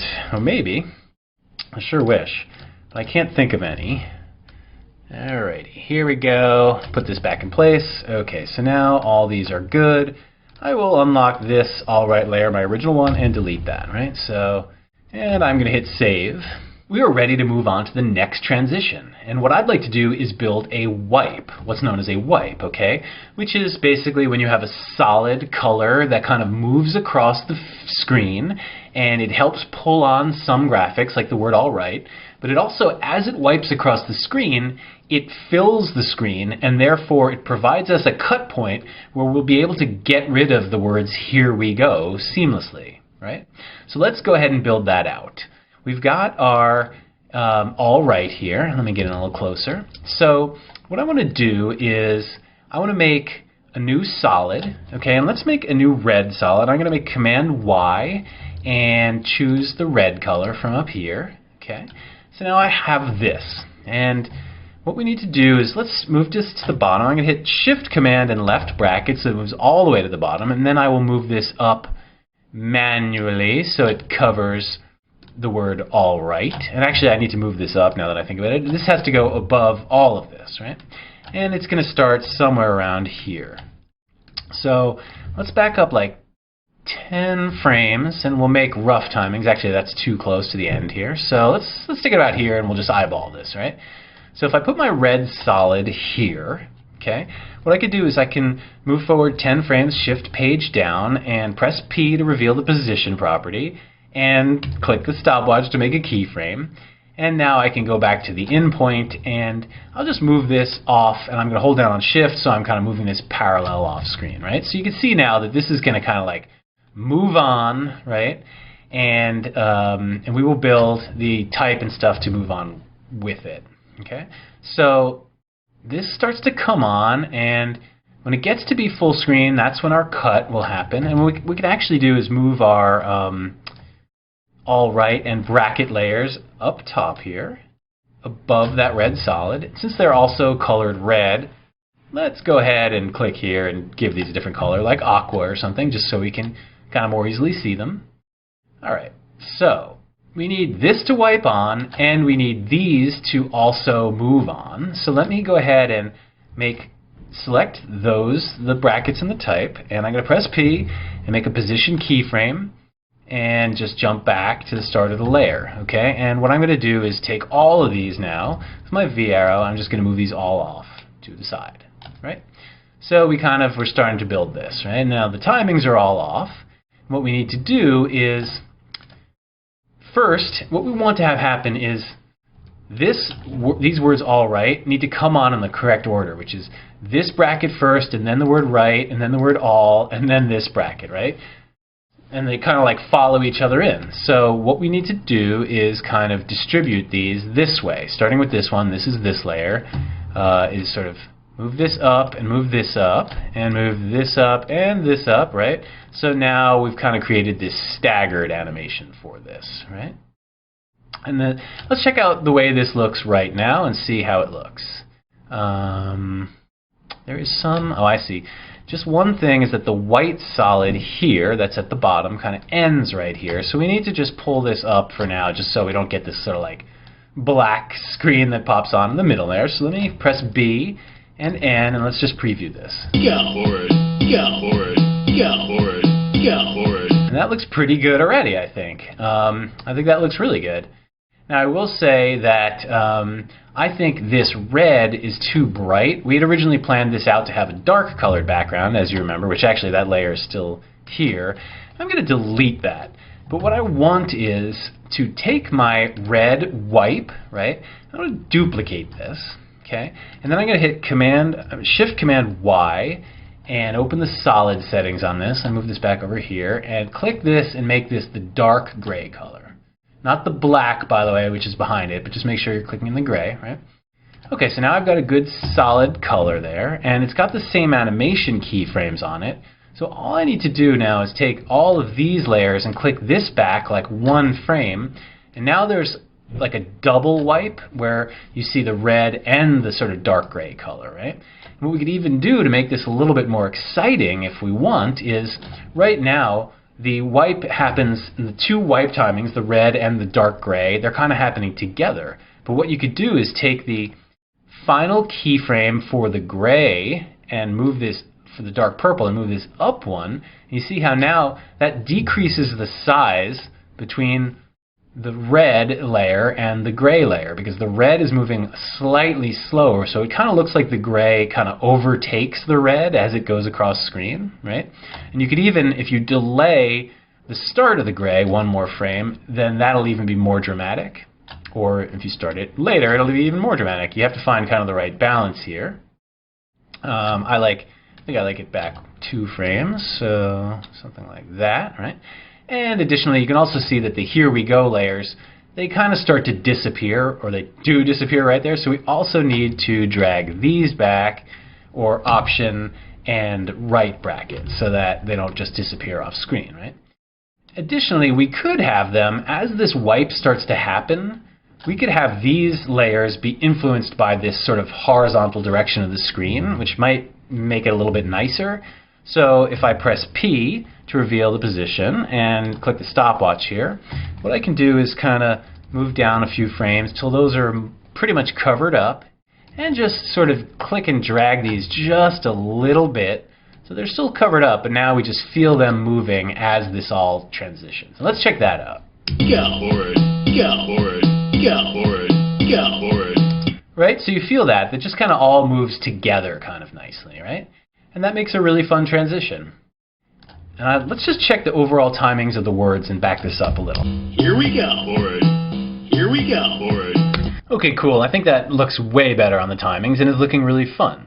So let's move on to the next thing, which is we're going to start the part where it's like really fast now. Lots of words, okay? So this is going to be really awesome. First thing I want to do is take the, when we copied and pasted from the lyric sheet, I'm going to take that, turn it on, and move it up to the top. Shift bracket, Shift Command and right bracket to move it up to the top here. What I want to do is now get into the copying pasting thing. You make a keyframe and you put it on the, okay, I'm going to copy this, Command C. Timeline, I think I'm going to cut and have like a whole new shot just for timeline. I'm going to turn this off now, and I'm going to Shift and Command and left bracket, move that down to the bottom. All right, so I've got that copied. And additionally, I'm going to take these layers and move one frame back by hitting page up and trim these by option left bracketing right there. So now those all end just in time for this. Okay, and I'm going to make a new solid, Command Y, and I think I'll choose this sort of light blue color. Hit OK, and now I just need to move this down to the bottom. Okay, and I'm going to press left bracket to sort of start that frame right there. And I should note that my plan is to make a cut here, okay? Of all the kinds of transitions, a cut, in some sense, is really the best one. In some sense, it's the most invisible one. And I'll prove it to you because every movie, TV show, and commercial, and everything you ever watch cuts all the time. And chances are, you're really probably not aware of it unless it's a really clunky cut, or unless you've studied filmmaking, which is, I guess, there's a chance of that.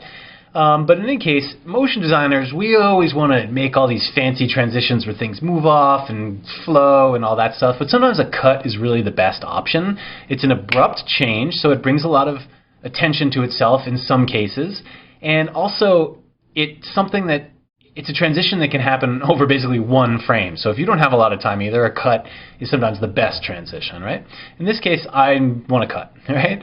So I still have the type in my I've still copied the type and it's still in my memory. So I'm going to click here with my type tool, and then I'm going to press Command V rather, to paste it there. Right? And this is of course Helvetica still. So what I'm going to do is take this and just move this down to the bottom, put it above my solid, and press left bracket so that it starts here. I'm going to color code this a little bit. I'm going to make this a light blue here, and this I'll make like, I don't know, yellow or something. I love yellow. So let me also take this and Option Command Home and move the anchor point to the center, and Command Home and move the whole layer so that it's now at the center. Additionally, I'm going to double click on this and I'm going to choose Regina, right, black, and press this for all caps. And additionally, I'm going to put this on 2 lines, and I'm going to kind of split it right here. It looks pretty much in the center to me. Back that up, delete that, and put a little return there between them. All right. So now I think this looks good, but it's very small. So I'm going to select all my type, and I'm going to, not scale it up, but I'm going to increase the type size. Okay. Maybe something like that. Doesn't need to be huge or tiny. Maybe even smaller. Maybe like 90. Okay. And then let's also set the line spacing to 90 because right now it's all bunched up on top of one another. Right. And I'm going to select that, and now I'm just going to press this back on to see my title action safety so I can see this sort of center again. Press V, I'm getting close here, and I'm just going to raise this up while hitting Shift and move this up so that this is kind of spaced as much as I can so that the center is spaced between these 2 lines, right? That means they're in the center now, right? And I like having things centered. I think this looks good. The one change I'm going to make to this, though, is the word keyframe is really the main point of this sentence, right? So I'm going to color that a different color so it really stands out. And just so I can show you how to do this as well. I'm going to double click on this to sort of highlight all my type, and then click away, and then just select the word keyframe. Go over here to my character window, press the eyedropper, and I'm going to choose like this dark blue. All right? So you can see how easily you could do that. Turn this off here. Right? So that looks pretty good, and I'm happy with it. I think that'll make a nice cut. But now we have a bunch of work to do, okay? The idea here in my head is to show you how to do this little animation, which is kind of not an animation, but which will look like an animation. And the idea here is to have, because this is like really fast, you make a keyframe and you put it on the timeline, right? So these are happening really fast. And what I was kind of thinking is just having them each one turn on just at the exact moment that the word comes on, and it'll create kind of an animation that moves across. It'll be like, you make a keyframe, pop, pop, pop, pop, pop, pop. And because it's so fast, I think this will look really cool and look like really animated, even though technically we're not really going to animate these, just kind of turn them on and off. I'll show you what I mean, but first we have to do this long step, unfortunately, where we break this down into each individual word. Okay, so it's 1, 2, 3, 4, 5, 6, 7, 8, 9, 10 words. Okay, and I want to leave this one as a reference, so I'm going to duplicate this 10 times. 1, 2, 3, 4, 5, 6, 7, 8, 9, 10, and I just pressed Command D to duplicate, right? So now I have a ton of those. And let me give those a different color just so I can distinguish them from this, which is my reference. And I'll hit T to show the opacity and dial this down to 25 and lock this. Okay? And now I'm going to go through and just, I'm going to turn all these off and double click this and delete all the other words except for the word you. And now that shifts it over as per before, and I'm just going to zoom in and hold shift and kind of move this over until it's in place. And I can use my arrow keys for the final kind of couple of clicks here, right? All right, so we've done this a few times now, and I'm just going to fast forward through this because it's sort of boring. It's a great step for you to have to take, but I don't think you need to sit here and watch me do this a million more times. So fast forwarding now.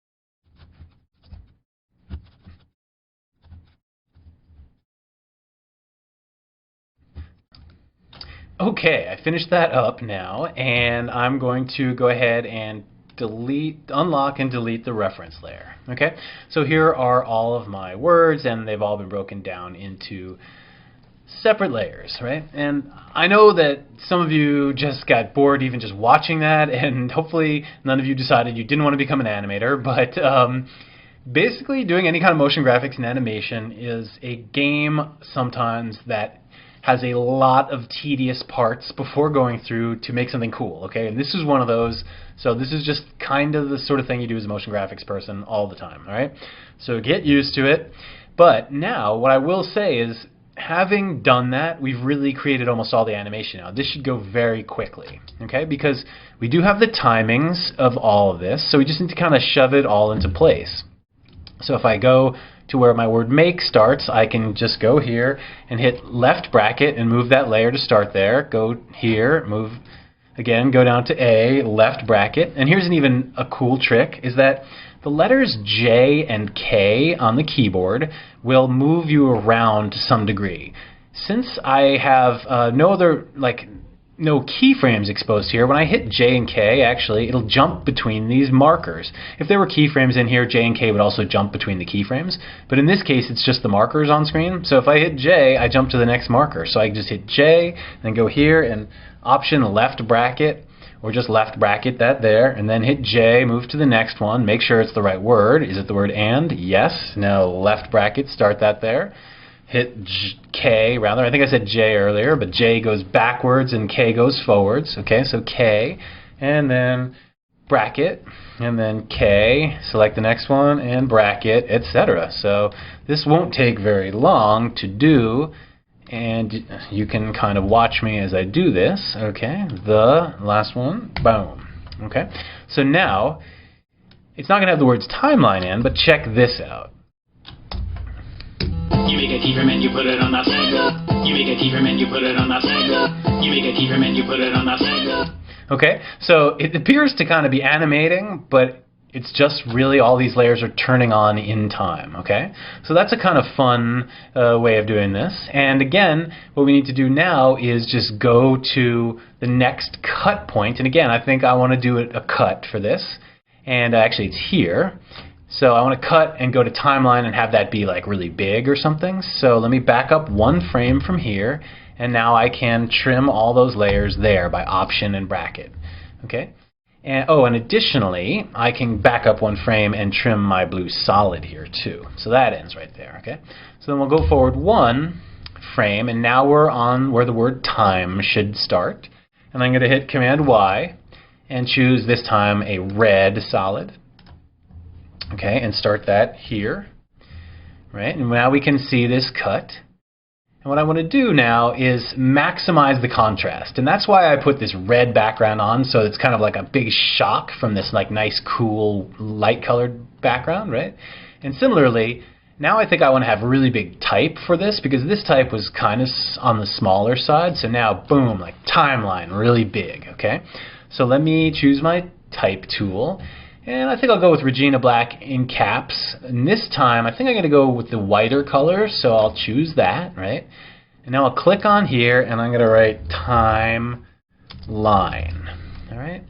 And let me start that here by choosing left bracket. And I will choose my pan behind tool, move this up, and click this into the center, and then choose my regular arrow, press quote to show my action and title safety guides and this center point here, and now I will get this near to the center and command click and just snap that into the center. Okay, select this, go up here to my type size again and make this bigger, and I really want to make this big, like big, that big. Okay, and this actually shifted this down, so I need to do this again. Or I choose my pan behind tool, snap this up into the center, choose the arrow tool, and now snap this back. Command click, snap that back into the center. All right. Now I do want time and line to be two different words. So what I'm going to do is duplicate this twice actually, and really quickly just lower the opacity on this and do this real fast. I'm going to take time and just get rid of line and move time over. Okay. Oh, I see. I need to also turn this one off. Sorry, this one off, that one back on, and get in here and just click this into place. Good. And now do the opposite. Turn this one on, delete the word time, just have the word line, and now move this back over. Okay, and shift, and I'm holding shift, and I can just sort of click this with the arrows and make sure I'm getting it exactly in the right position. There. Awesome. Now I will delete this and turn both back on. Okay, you see, with two words it's not as bad. And additionally, I will give these some color just so I can distinguish them at a glance. Excellent. Ready to animate these. So what I think I want to do here is have these kind of pop on and scale on. Let's do another little scale animation, but this time the anchor point is in the center of each layer, which is great, so that they'll kind of like pop on one and then the next. All right. So let's see. Let's build the animation first, and then we'll worry about the timings. Let me move line underneath time, and I'm just going to move like 6 frames or something, because this word time is going to have to happen really quick. So I'm going to press S and make a scale keyframe. Go back to the start of it, and I'm going to drop this down to like 25%. I don't think I wanted to start at 0, because again, this is happening really quick. And let's do that little overshoot as well. So I'm going to back up 2 frames, and I'll copy this 100% keyframe in there, and then I'll just scale this up to like 115 or something, right? So it just animates on, boom, the little bounce, right? And what I can do is just copy and paste these keyframes actually into the line layer. The anchor point's in its own center, so it should kind of just work fine. Now this, because line is going to come on second, what I actually think I want is to have this dip down to 0, not 25%, so it's not on screen at the start. Okay, and then I need to back this up so that this overshoot, I think, is happening probably around here, around when that word starts coming in. But we'll check those timings. And let's just look at this. Let's just play this down to see what it looks like with rough timings. It's pretty funny already, I think, actually. I think the timings are pretty good. Maybe we could even have this start a little bit bigger, like 50%. And maybe even make this a little bit quicker, like back it up 1 frame or so. Let's check that out. It's a little more immediate that way, and it happens a little quicker. I would see what happens if I undo that and back that up 1 frame, just because I like to fiddle. Now I think I like it the other way better. Cool. So that's good. That's pretty close to being done here, right? And let's go ahead and just move on to the next thing. I think that's pretty simple. Or what we can actually do is, what I like to do, we're about halfway done, and hit home, go back to the beginning, press B, and let's preview all of the animation that we've done so far. Everybody ready? Okay. Here we go. Alright. You make a keyframe and you put it on the table. Everybody ready? Okay. Here we go. Alright. You make a keyframe and you put it on the table. This is coming out so well. I totally love this track that Joey made, and I think the colors and the type and the animation are looking really fun. So let's move on and finish this sucker up. We're at our second long, fast sentence here, right? You change a property and animate it just fine. So what I'm going to do is, let me first, okay, I'm at my frame where this starts. I'm going to back up 1 frame, boop, and I will trim the timeline and red solid there, move forward.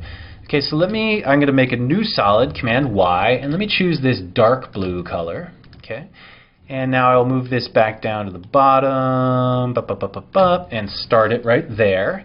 And I will color it dark blue as well, just so I can kind of see that. Cool.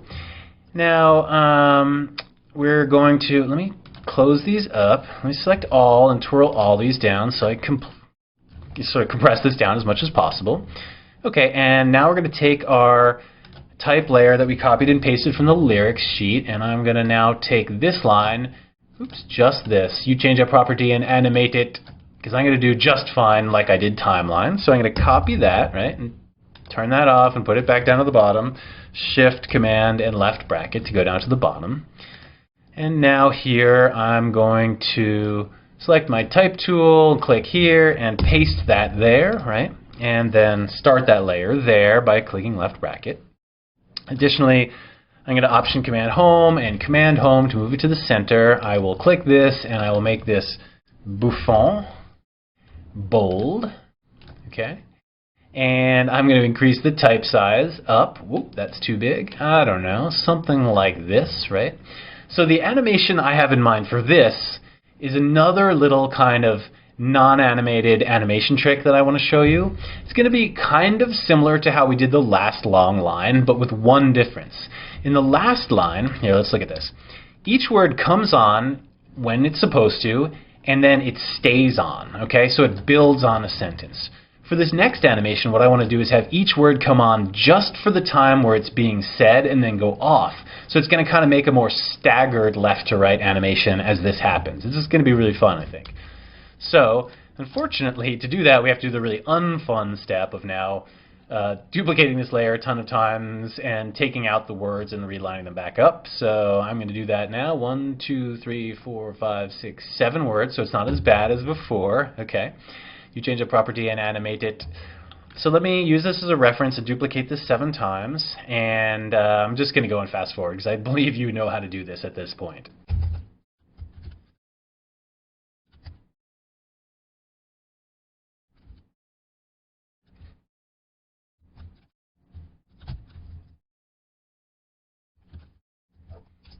Oh, and I just remembered one thing, which is that I said I was going to break the word property and the word animate down into little phonetic sections so I could even have more fun building this on. So I need more layers here. So yeah, I'm going to do that as well in fast forward.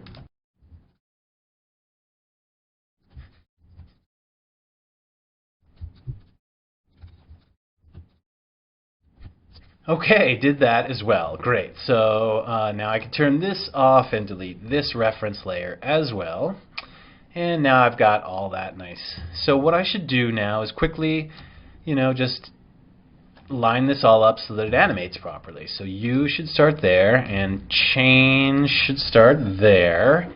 But unlike before, I'm going to now jump back 1 frame and trim U so that it ends the frame before, right?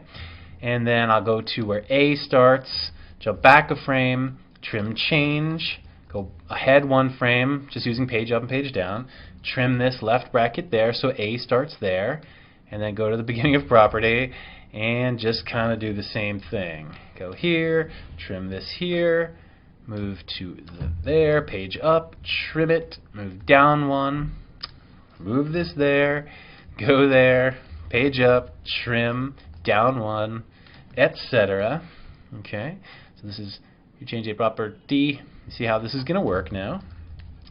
And it's just really important, again, that I do that page up thing, because if I line this up here and trim this here and then trim this here, I've created that one frame overlap that I was talking about that I'd rather you didn't do. So go ahead and just make sure that it looks like this, like a little staircase with no overlap, okay? And get in here and go here, go back one. Okay, so this is a problem. So it looks like the way that I've put the timings in here, the word and only has one frame. And you pretty much never want something to appear on screen for just one frame. It's so fast, it's a 30th of a second.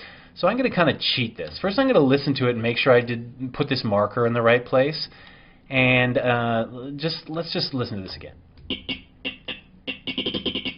Okay, I think and actually starts here, so that's good. I'm going to pull that up one, pull this up two, or to right there, and now I'll pull this, which is my and layer, there. Okay, so now I have a few frames at least for and two, which is really quick, but at least it's something. You just don't want something on for one frame. You almost never want a one frame of anything. Okay, so moving along, go back here, move back one, trim. This is also one, two, this is 3 frames. Okay, go back there, trim this there. We're getting almost done with this sentence. Trim it, move forward one, and click this there.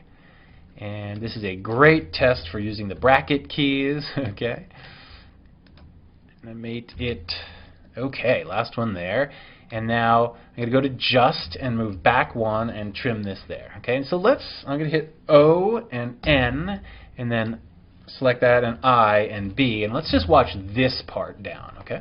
You change a property and animate it. You change a property and animate it. You change a property and animate it. Okay, so let's look at actually this and this part, and we can look at the differences of what I built, and you can kind of see how those are different. You make a keyframe and you put it on the table. You change a property and animate it. So you see, this one kind of builds on, and it's a little bit softer, and then this one, like, it's changing each time, so it appears to be moving more right to left. I don't know. That's the way it looks to me in any case, right? So let's do the just fine, all right? So what I plan to do here is hopefully cheat a little bit and line up with just fine. Now I'm going to take timeline and this red solid, and I'm just going to duplicate all 3 of these. Now I'm going to take these and move them down to the bottom here, well, more to the bottom, and start them here, okay? Now, of course, this says timeline instead of just fine, but this is fairly easily changed, okay? Where it says time, I'm going to duplicate this and just write the word just, okay? And where it says line, I'm going to duplicate this and type the word fine. Oops, except for I typed the word fune for some reason. So let me change that. Just fine. Now you see these are a bit run together. They look a little bit close. So what we could do if we really want to make this perfect is we can actually duplicate the word just, right? Turn the other 2 off and type fine. Sorry, I can't spell the word fine today. Okay. And take this and click this and command click this back into the center. That does not look at the center. There we go. And now this can be our reference, and we can turn this down to 25% and line this up with this real quick. And this one, turn this on and line this up now. It's just really important always to preserve the line spacing of all the type as much as possible. Okay, I can delete my reference. Cool. Now these are still animated because I duplicated them. So if I press U, I will see that they have the animation in there already. And so technically, we could probably just adjust this timing, maybe this 1 frame, so that this overshoot happens when the word's beginning. And I'm going to hit Option Command B with this layer selected, which sets the work area to the beginning and end of that layer. Okay, so the timings are right. So we could technically move on here, but of course I want to make things more complicated and change this just a little bit. instead of having this animation where these are scaling up, let's have them scale down, okay? Just to make a little bit of a difference here. So I want to keep these timings because the timings work pretty well. So I'm going to take this 100% scale keyframe, right, and copy that. And I'm going to paste that there to cover this keyframe and there to cover that keyframe. So now I've got the timings preserved, but it doesn't animate at all, okay? So now all I need to do is make this one just say bigger at the start, maybe like 125. And then this one here, this is our overshoot, but now it's kind of like an undershoot overshoot, right? So I'm going to make this like 85, and then this is back to 100, right? So it's like big, little, big, right? And then I'll do the same thing with the word fine. So I'm going to take the final 100% keyframe and copy and paste it there for the overshoot, and copy, and paste it there for the beginning. Now this one I want to make even bigger, I think, at the start. So let me make this like 150, and then have it smack down and be also like 85, and then finally settle back up here into 100. And let's see what that looks like. Okay, so one thing is I forgot to do is I forgot to trim the fine layer so that it starts right here. So let's do that and see what that looks like. And also I think they both could be bigger. I don't know. This one maybe is 150. And then this one maybe is 175. Let's see it like a little bit in a little bit more context. Okay, that's awesome. I'm loving this. So let's move on. Here I have my solid down here at the bottom that's still blue, so I'm going to go to where its is and back up one frame and trim that along with its fellow companions. Okay, and I'm going to go forward one. I'm going to make a new solid, and I'm going to choose this dark gray, dark purple color. Right? Okay, and start that right there. And now we've got the line, its animation. So I will choose my type tool, and I will click and type its '(s) animation. And I think animation wants to be capitalized in this case because it's sort of the name of the product, I think, is what Joey was thinking. I'm not quite sure, and I never would claim to know exactly what Joey's thinking, but I believe animation oatmeal in his mind was some sort of breakfast food, which sounds good to me. So let me move this so that it starts here, and I'm going to take this and Option Command Home to put the anchor point in the center, and then Command Home to put this in the center. I like this size, and I like the color of it being this white. Let me make sure it's my white that I've got here. Yep. Okay, cool. So what I'm going to do now is duplicate this twice and do that same thing where I load the opacity of this and just line this up. Okay. A boring step that I'm sure you now know how to do quite well. Oops, I do not want to select everything, just the word animation. Delete that. Let me turn this one off for 1 sec, choose my V arrow and move this over, click it into place, and I'll turn this off, double click that, get rid of the word its from this layer, and now V arrow, move this over. Okay, that was pretty fast. Turn that back on, delete the reference. Boom. Okay, so the animation for this that I want to have happen is to have it pop in from the bottom with a little bit of an overshoot again. I sort of thought that looked fun at the beginning, and it's like we're kind of returning back to that after this really fast thing. All right, so let me let's set keyframes for the position for both of these. Okay, and so what I'll do is I'll press P and the stopwatch to set keyframes, and I'm just going to move these forward a little bit, and now I'm going to move these down toward the bottom and pull them off. Okay, have them come up, and then let's see, how many frames was that? 1, 2, 3. Not very many. 3 frames. Okay, so let me widen this out a little bit. It's got to be at least, I don't know, 6 frames or something. And we can adjust this later. And for the its, I'll build this for both of them, actually. Okay, I'm just going to copy and paste, and then I'll do my overshoot here. I will select them both, and I will select them both, and I will move them both up a click or two. Okay, so now they both do this, and I can separate out the timings. I think what I'm going to have to do, actually, looking at this, this is really quick on its, so I'm going to delete this first one out. I'm not going to have this come in from the bottom. I'm just going to have it start about here. Okay, so happens a little bit quicker. This way, this means I can kind of like make this happen over fewer keyframes. And let's see what that looks like with those timings. I'm going to press B and N to widen this out. Cool. Now what we could do is just have another cut here, and we could probably even, let's see if we can get away with this. I'm going to color this my dark purple color, and let me color these like yellow or something just so I can see them. Now you take all these and trim these right here, okay, and I'm going to duplicate it because the phrase repeats, and maybe I can get away with using some of this animation and some of these letters being already broken down, right? So I'm going to move this down to the bottom now and start it here by pressing left bracket. Okay, and looks like I've accidentally done that one frame overlap I've warned you about. So let me back up one frame, page up, and trim these here. Option bracket. Okay. So now let's look at these timings and these keyframes. It's very similar to what it was. Okay. So what I want to do now is let's change this typeface to the other one, to Regina. Okay. And let's make it bigger as well. And let's see if we could do this without messing up too much of the animation. So if we move this up in the font size, it's going to make them bigger, preserve the anchor point, and then it's going to mess this up. But what happens if we scale it up, it's going to do the same thing. So we can't really preserve much of our animation here. But what we can do is make these all caps, and maybe that screws it up. Okay, we need to just redo these timings anyway. So let's make this bigger. Okay.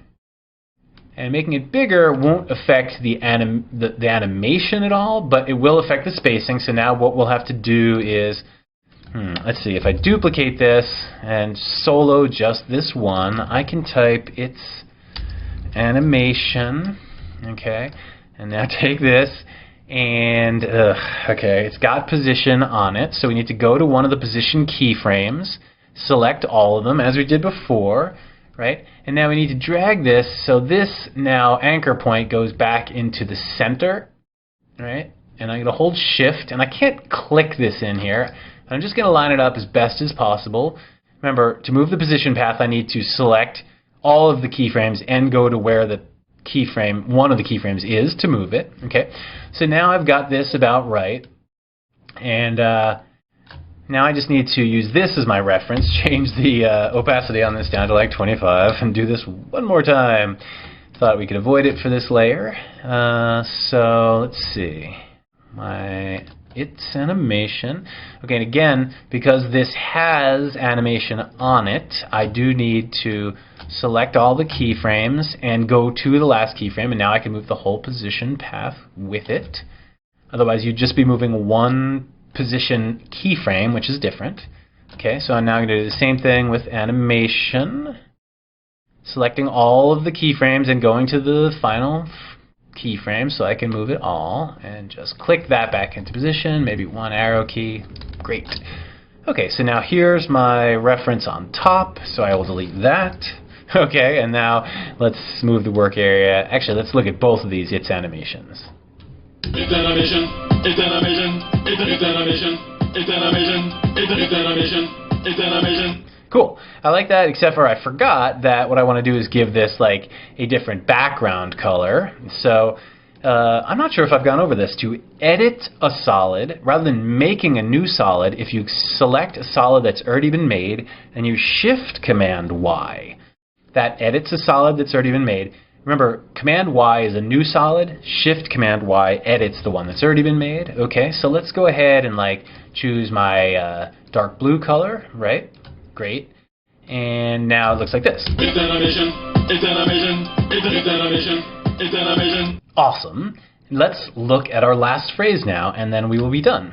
And the first thing that we should do here, looks like I need to back up one and trim these actually, but the first thing that we want to do is, if you think about this for a sec, if this is sort of like a commercial for something called Animation Oatmeal, then we should probably come up with a pretty nice frame here at the end for it. And in a way, we kind of have to design like a quickie logo for Animation Oatmeal. I don't want to overdo it or anything, but if this was a real commercial, we'd be kind of ending on a nice frame of the product name, Animation Oatmeal. Okay, so first things first, I just kind of wanted to come up with a nice looking design, and I don't need to belabor this, but what I'm going to do first is make Command Y and make a new solid, and I think I'm going to choose this whitish one.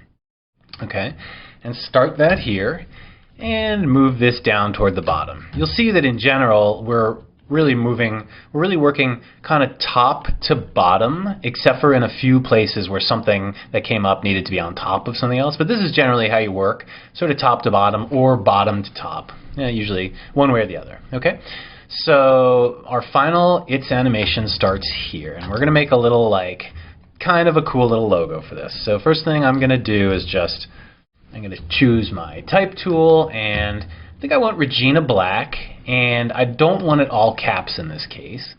And I think what I want is dark blue for the word animation. So I'm going to click here and I'm going to type animation, okay, and I'm going to hit return and type oatmeal. Okay, and let's see, let me put this in the center and put the anchor point in the center. All right, that's my solid. Okay, here we go. And then we shift command and left bracket, move that down to the bottom, and now manually just move that up top.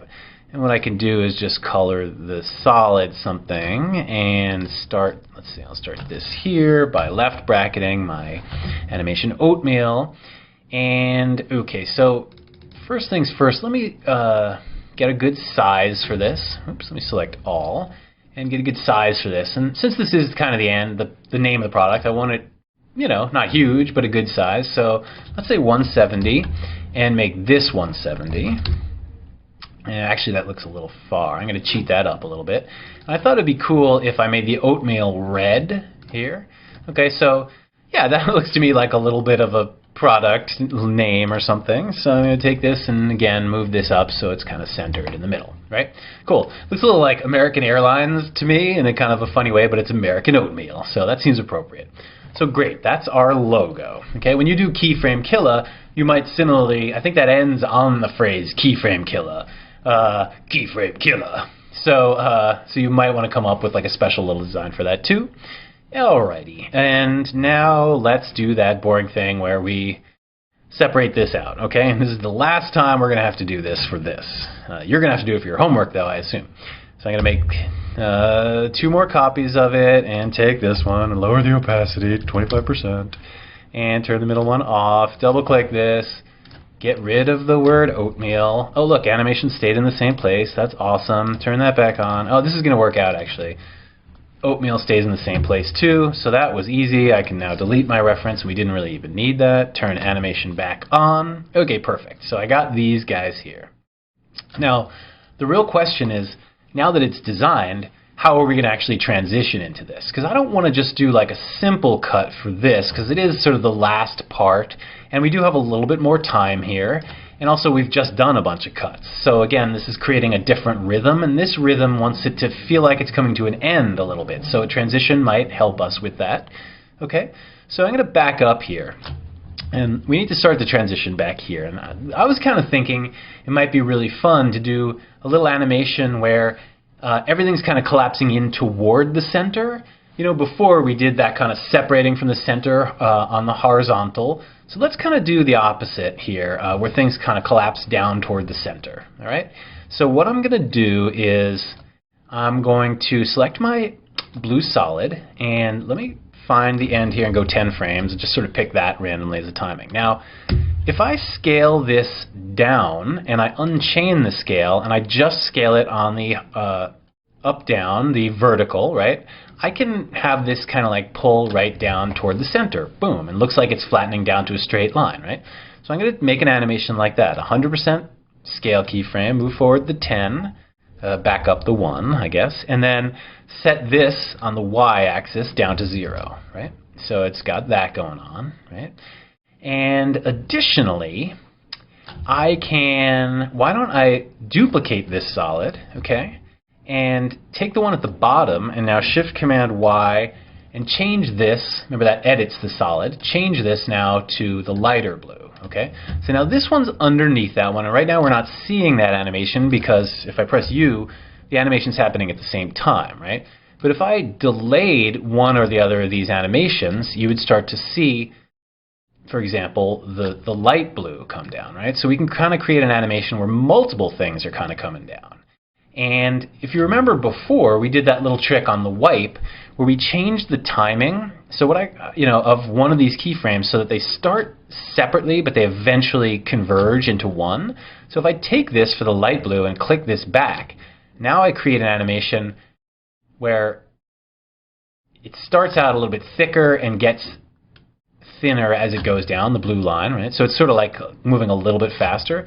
And if we delay this even one more frame, this is even clearer. But we have to look at the timings of this because we don't want it to go too fast that it's just like really whipping by and strobing. So let's hit B and check this out. It's a little bit fast. So let me see if I back that up to one frame, see what that looks. I like that a little bit better. Yep, so we'll make this all work out. So one thing that we need to do is take the white now, again, and pull this back so that it gets revealed underneath, right? Right. Boom. Okay, and we'll need to do something with this animation oatmeal as well. But first, let's work on these its animation. Okay, so both of the animation, let's see, where are we? Its and animation, yeah. The anchor point's in the center of those layers. So we can kind of do a similar thing. In fact, I think what we can do is just copy and paste, copy these scale keyframes, the unchained scale keyframes here into these two layers, right? I'm going to press U to show all the animated properties, and now it all kind of squeezes down together, right? Which is not actually what we want. I think what we want is for the type to be delayed so that that squeezes down later, right? So it's kind of like reacting, like it's getting pushed down by the two layers that sort of like snap down onto it, right? And even so, if we took the American and oatmeal and put that underneath there, those would be revealed too, right? So in a way, that's kind of like all the transition that we need. But what would the fun be if that was all we did, right? So let's try to make this a little bit better and not just have it sort of wipe and reveal animation oatmeal. In fact, oatmeal doesn't need to even come in till here. So let's trim oatmeal there, okay? And see what it looks like just with animation. Okay? So now animation's like a little raised up.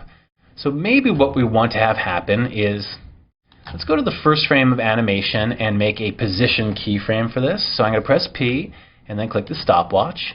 And then animation is kind of more, if you had to say whether it was on the top of the screen or the bottom, it's certainly more on the top of the screen than the bottom. It's toward the center, but it's still like a little bit up on the top. So I'm going to choose my V arrow. And what I'm thinking about doing is having the word animation be moving down at the same time, because it'll kind of reinforce the screen direction that's happening up at the top here.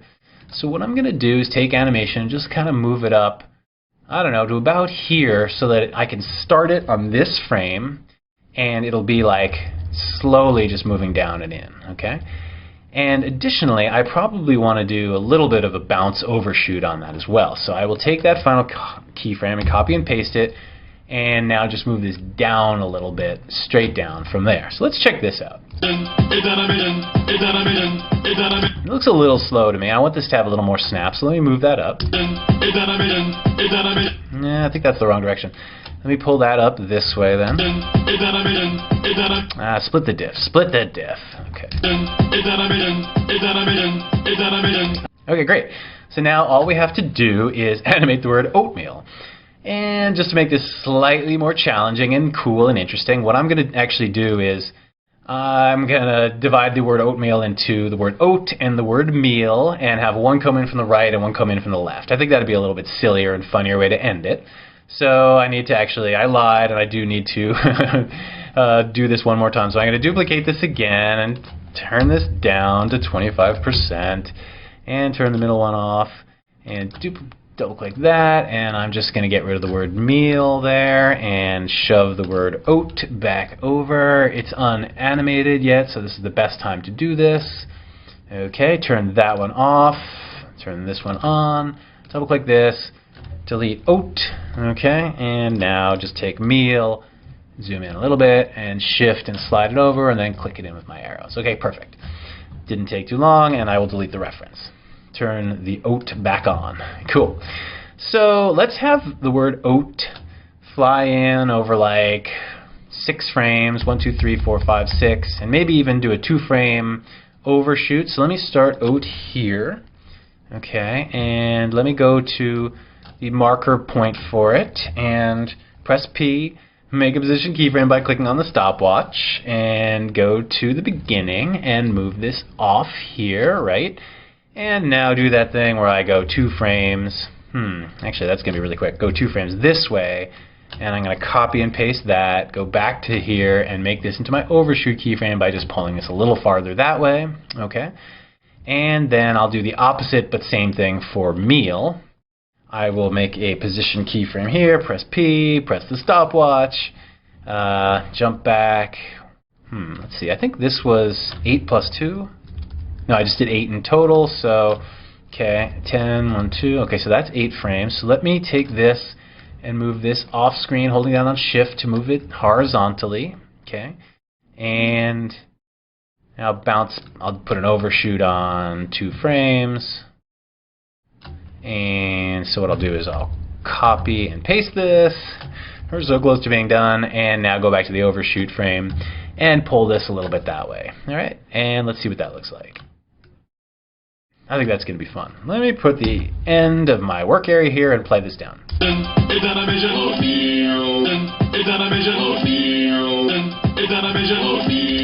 Yeah, I think that looks awesome. I still feel like animation's moving too slow. Gosh. So why don't what I could do is move this, I'll just move this up more, maybe that'll help. Yeah.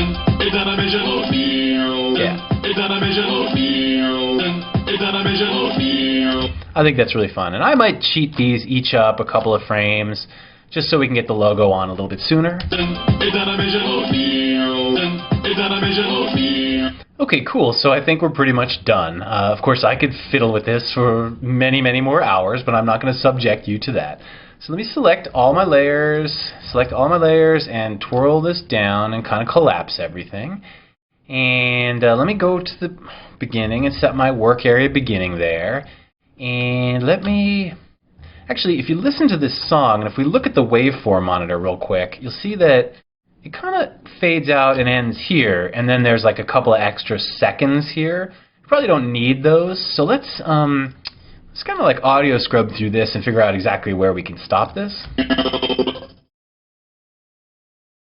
Okay, certainly by here it's definitely faded out, okay? And maybe even sooner. So what I'm going to do is trim the audio layer there, and then I'll trim my video layers, the final ones there.